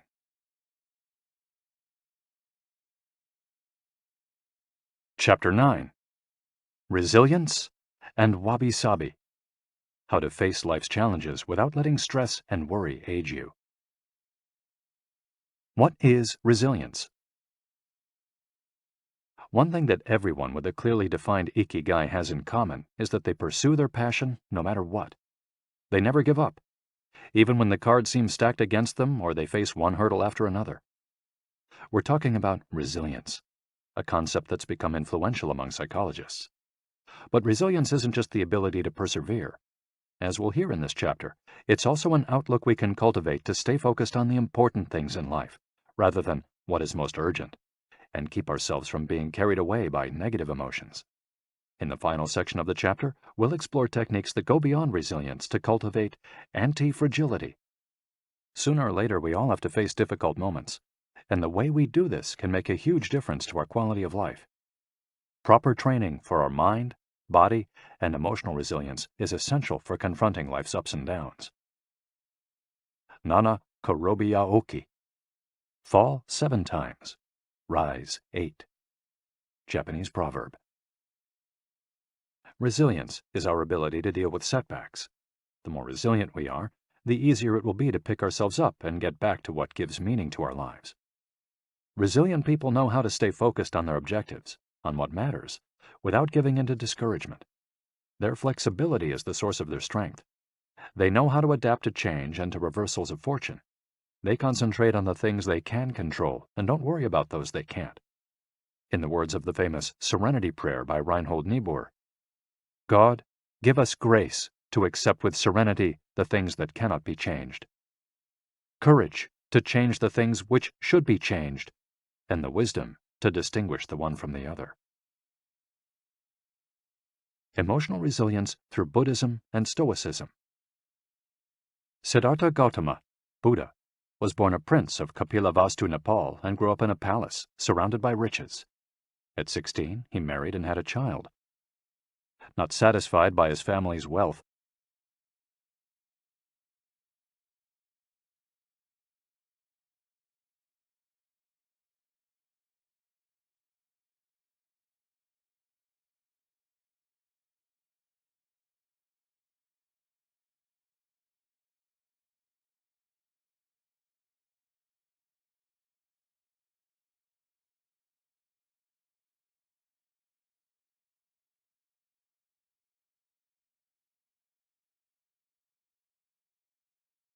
he decided to try a different lifestyle and ran away from the palace to live as an ascetic. But it wasn't asceticism that he was looking for. It didn't offer the happiness and well-being he sought. Neither wealth nor extreme asceticism worked for him. He realized that a wise person should not ignore life's pleasures. A wise person can live with these pleasures, but should always remain conscious of how easy it is to be enslaved by them. Zeno of Citium began his studies with the Cynics. The Cynics also led ascetic lives, leaving behind all earthly pleasures. They lived in the street, and the only thing they owned was the clothing on their backs. Seeing that cynicism did not give him a sense of well-being, Zeno abandoned its teachings to found the school of Stoicism, which centers on the idea that there is nothing wrong with enjoying life's pleasures as long as they do not take control of your life as you enjoy them. You have to be prepared for those pleasures to disappear. The goal is not to eliminate all feelings and pleasures from our lives, as in cynicism, but to eliminate negative emotions. Since their inception, one of the objectives of both Buddhism and Stoicism has been to control pleasure, emotions, and desires. Though the philosophies are very different, both aim to curb our ego and control our negative emotions. Both Stoicism and Buddhism are, at their roots, methods for practicing well-being. According to Stoicism, our pleasures and desires are not the problem. We can enjoy them as long as they don't take control of us. The Stoics viewed those who were able to control their emotions as virtuous. What's the worst thing that could happen? We finally land our dream job, but after a little while we're already hunting for a better one. We win the lottery and buy a nice car, but then decide we can't live without a sailboat. We finally win the heart of the man or woman we've been pining for, and suddenly we find we have a wandering eye. People can be insatiable. The Stoics believe that these kinds of desires and ambitions are not worth pursuing. The objective of the virtuous person is to reach a state of tranquility, apatheia, the absence of negative feelings such as anxiety, fear, shame, vanity, and anger, and the presence of positive feelings such as happiness, love, serenity, and gratitude. In order to keep their minds virtuous, the Stoics practiced something like negative visualization.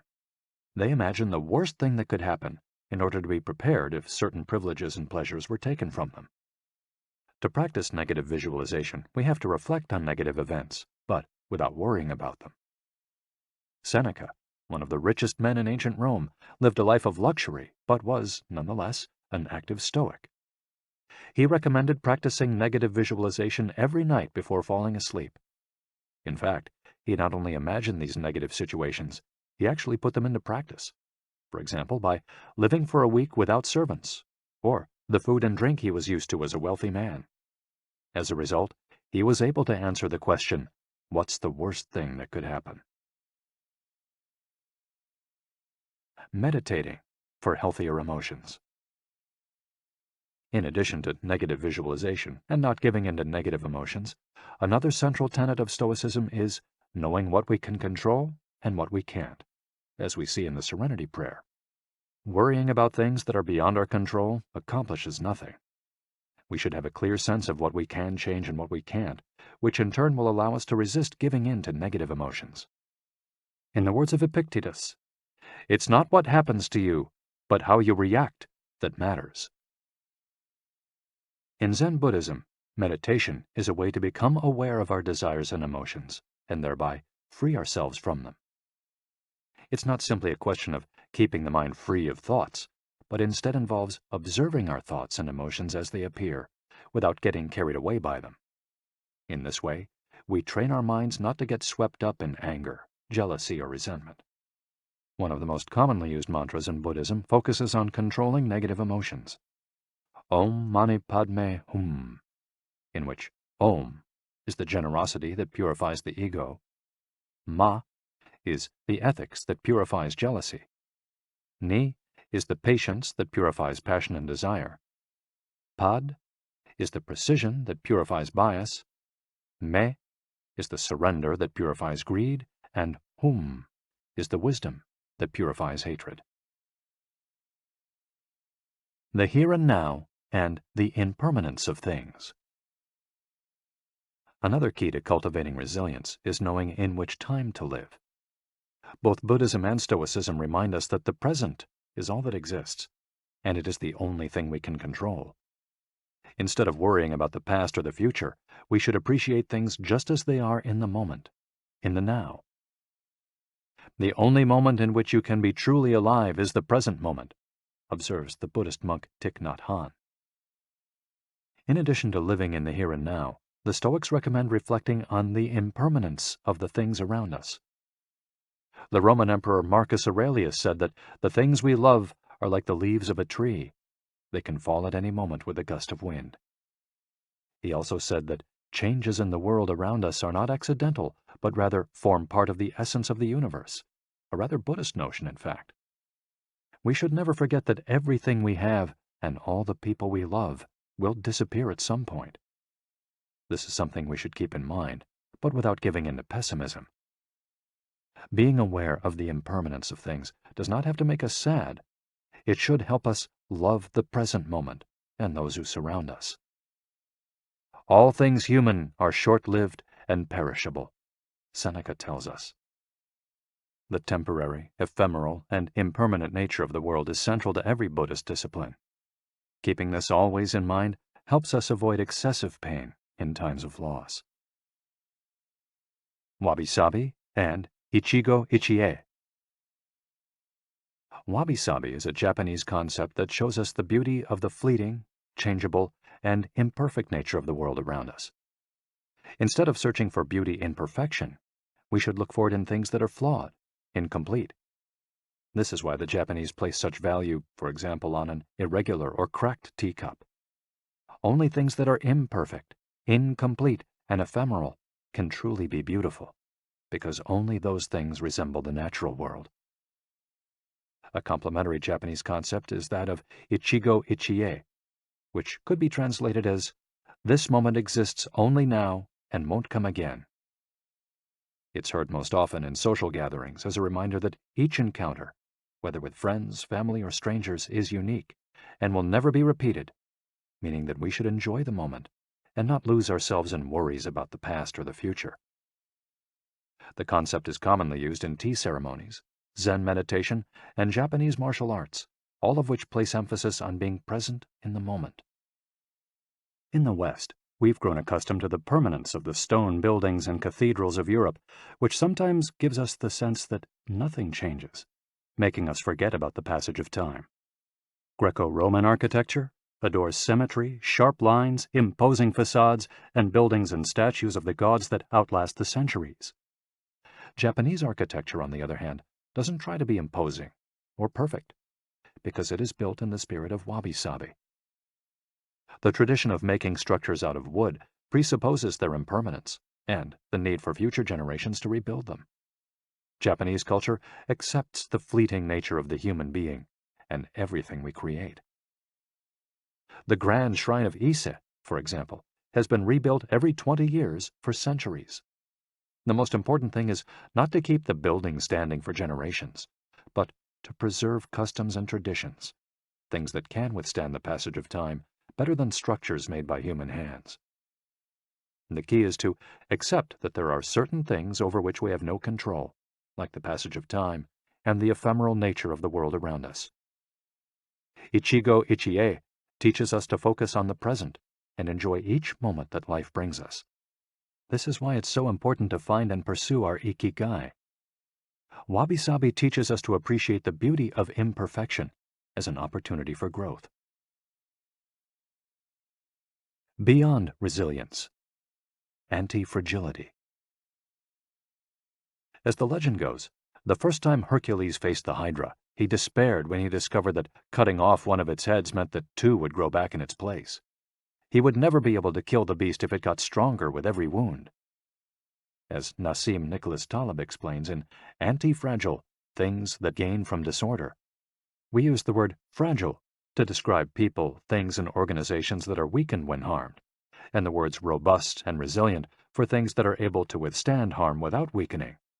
But we don't have a word for things that get stronger when harmed, up to a point. To refer to the kind of power possessed by the Hydra of Lerna, to talk about things that get stronger when they are harmed, Taleb proposed the term anti-fragile. Anti-fragility is beyond resilience or robustness.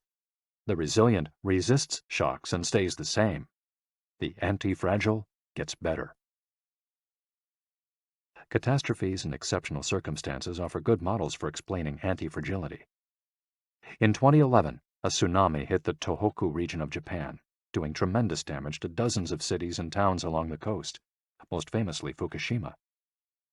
When we visited the affected coast 2 years after the catastrophe, having driven for hours along cracked highways and past one empty gas station after another, we passed through several ghost towns whose streets had been taken over by the remnants of houses, piles of cars, and empty train stations. These towns were fragile spaces that had been forgotten by the government and could not recover on their own. Other places, such as Ishinomaki and Kisenuma, suffered extensive damage but were rebuilt within a few years, thanks to the efforts of many. Ishinomaki and Kisenuma showed how resilient they were in their ability to return to normal after the catastrophe. The earthquake that caused the tsunami also affected the Fukushima nuclear power plant. The Tokyo Electric Power Company engineers working at the plant were not prepared to recover from that kind of damage. The Fukushima nuclear facility is still in a state of emergency and will be for decades to come. It demonstrated its fragility in the face of an unprecedented catastrophe. The Japanese financial markets closed minutes after the earthquake. Which businesses did the best in the aftermath? Stock in big construction companies has been steadily on the rise since 2011. The need to rebuild the entire coast of Tohoku is a boon for construction. In this case, Japanese construction companies are anti-fragile, since they benefited enormously from the catastrophe. Now let's take a look at how we can apply this concept to our daily lives. How can we be more anti-fragile? Step 1. Create redundancies. Instead of having a single salary, try to find a way to make money from your hobbies, at other jobs, or by starting your own business. If you have only one salary, you might be left with nothing should your employer run into trouble, leaving you in a position of fragility. On the other hand, if you have several options and you lose your primary job, it might just happen that you end up dedicating more time to your secondary job, and maybe even make more money at it. You would have beaten that stroke of bad luck, and would be, in that case, anti-fragile. 100% of the seniors we interviewed in Ogimi had a primary and secondary occupation. Most of them kept a vegetable garden as a secondary job and sold their produce at the local market. The same idea goes for friendships and personal interests. It's just a matter, as the saying goes, of not putting all your eggs in one basket. In the sphere of romantic relationships, there are those who focus all their energy on their partner and make him or her their whole world. Those people lose everything if the relationship doesn't work out. Whereas, if they've cultivated strong friendships and a full life along the way, they'll be in a better position to move on at the end of a relationship. They'll be anti-fragile. Right now, you might be thinking, I don't need more than one salary, and I'm happy with the friends I've always had. Why should I add anything new? It might seem like a waste of time to add variation to our lives because extraordinary things don't ordinarily happen. We slip into a comfort zone. But the unexpected always happens, sooner or later. Step 2. Bet conservatively in certain areas and take many small risks in others. The world of finance turns out to be very useful in explaining this concept. If you have $10,000 saved up, you might put $9,000 of that into an index fund or fixed-term deposit and invest the remaining $1,000 in 10 startups with huge growth potential, say $100 in each. One possible scenario is that 3 of the companies fail. You lose $300. The value of 3 other companies goes down. You lose another $100 or $200. The value of 3 goes up. You make $100 or $200. And the value of one of the startups increases 20-fold. You make nearly $2,000, or maybe even more. You still make money, even if 3 of the businesses go completely belly up. You've benefited from the damage, just like the Hydra. The key to becoming anti-fragile is taking on small risks that might lead to great reward without exposing ourselves to dangers that might sink us, such as investing $10,000 in a fund of questionable reputation that we saw advertised in the newspaper. Step 3. Get rid of the things that make you fragile. We're taking the negative route for this exercise. Ask yourself, what makes me fragile? Certain people, things, and habits generate losses for us and make us vulnerable. Who and what are they? When we make our New Year's resolutions, we tend to emphasize adding new challenges to our lives. It's great to have this kind of objective, but setting good riddance goals can have an even bigger impact. For example, stop snacking between meals. Eat sweets only once a week. Gradually pay off all debt. Avoid spending time with toxic people. Avoid spending time doing things we don't enjoy simply because we feel obligated to do them. Spend no more than 20 minutes on Facebook each day. To build resilience into our lives, we shouldn't fear adversity because each setback is an opportunity for growth. If we adopt an anti-fragile attitude, we'll find a way to get stronger with every blow, refining our lifestyle and staying focused on our Ikigai. Taking a hit or two can be viewed as either a misfortune or an experience that we can apply to all areas of our lives as we continually make corrections and set new and better goals. As Taleb writes in Anti-Fragile, we need randomness, mess, adventures, uncertainty, self-discovery, hear traumatic episodes, all these things that make life worth living. We encourage those interested in the concept of anti-fragility to read Nassim Nicholas Taleb's Anti-Fragile. Life is pure imperfection, as the philosophy of Wabisabi teaches us, and the passage of time shows us that everything is fleeting. But if you have a clear sense of your Ikigai, each moment will hold so many possibilities that it will seem almost like an eternity.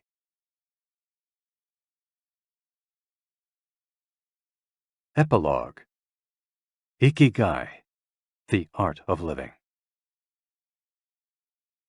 Mitsuo Aida was one of the most important calligraphers and haikuists of the 20th century. He is yet another example of a Japanese person who dedicated his life to a very specific Ikigai, communicating emotions with 17-syllable poems using a shodo calligraphy brush. Many of Aida's haikus philosophize about the importance of the present moment and the passage of time. One could be translated as, "In the here and now, the only thing in my life is your life." In another poem, Aida writes simply, "Here, now." It is an artwork that seeks to evoke feelings of mono no aware, a melancholy appreciation of the ephemeral. The following poem touches on one of the secrets of bringing Ikigai into our lives. Happiness is always determined by your heart. And one last one, also by Aida, is keep going. Don't change your path. Once you discover your Ikigai, pursuing it and nurturing it every day will bring meaning to your life. The moment your life has this purpose, you will achieve a happy state of flow in all you do, like the calligrapher at his canvas or the chef who, after half a century, still prepares sushi for his patrons with love. Conclusion. Our Ikigai is different for all of us, but one thing we have in common is that we're all searching for meaning. When we spend our days feeling connected to what is meaningful to us, we live more fully. When we lose the connection, we feel despair. Modern life estranges us more and more from our true nature, making it very easy for us to lead lives lacking in meaning. Powerful forces and incentives, money, power, attention, success, distract us on a daily basis. Don't let them take over your life. Our intuition and curiosity are very powerful internal compasses to help us connect with our Ikigai. Follow those things you enjoy and get away from or change those you dislike. Be led by your curiosity and keep busy by doing things that fill you with meaning and happiness. It doesn't need to be a big thing. We might find meaning in being good parents or in helping our neighbors. There is no perfect strategy to connecting with our Ikigai. But what we've learned from the Okinawans is that we should not worry too much about finding it. Life is not a problem to be solved. Just remember to have something that keeps you busy doing what you love while being surrounded by the people who love you. The 10 Rules of Ikigai. We'll conclude this journey with 10 rules we've distilled from the wisdom of the long-lived residents of Ogimi. 1. Stay active. Don't retire. Those who give up the things they love doing and do well lose their purpose in life. That's why it's so important to keep doing things of value, making progress, bringing beauty or utility to others, helping out, and shaping the world around you, even after your official professional activity has ended. 2. Take it slow. Being in a hurry is inversely proportional to quality of life. As the old saying goes, walk slowly and you'll go far. When we leave urgency behind, life and time take on new meaning. 3. Don't fill your stomach. Less is more when it comes to eating for long life, too. According to the 80% rule, in order to stay healthier longer, we should eat a little less than our hunger demands, instead of stuffing ourselves. 4. Surround yourself with good friends. Friends are the best medicine. There for confiding worries over a good chat, sharing stories that brighten your day, getting advice, having fun, dreaming, in other words, living. 5.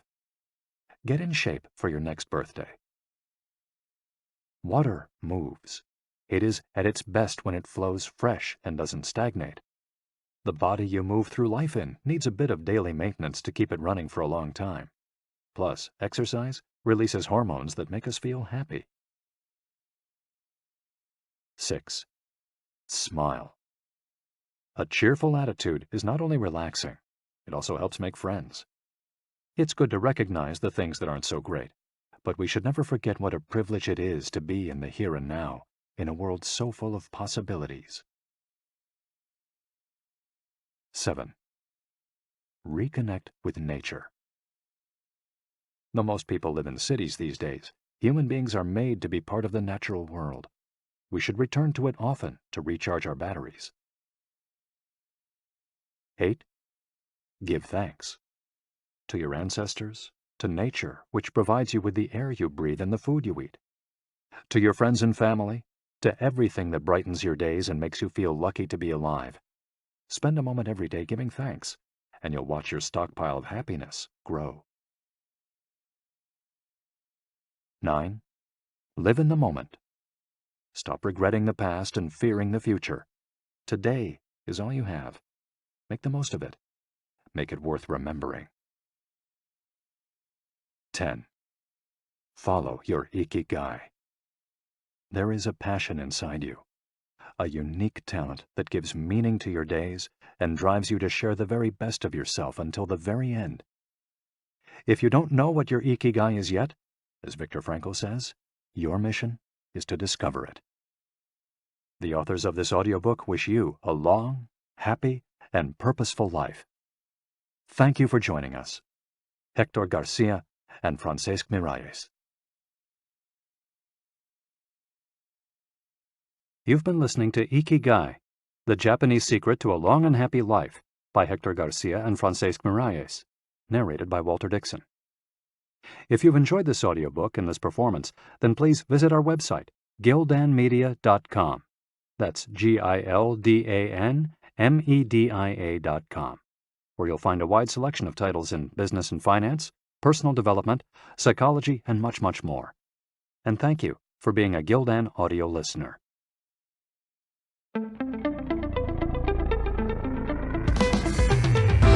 This has been a Gildan audio production. For more affordable, mind-enriching programs, visit our website at gildanmedia.com.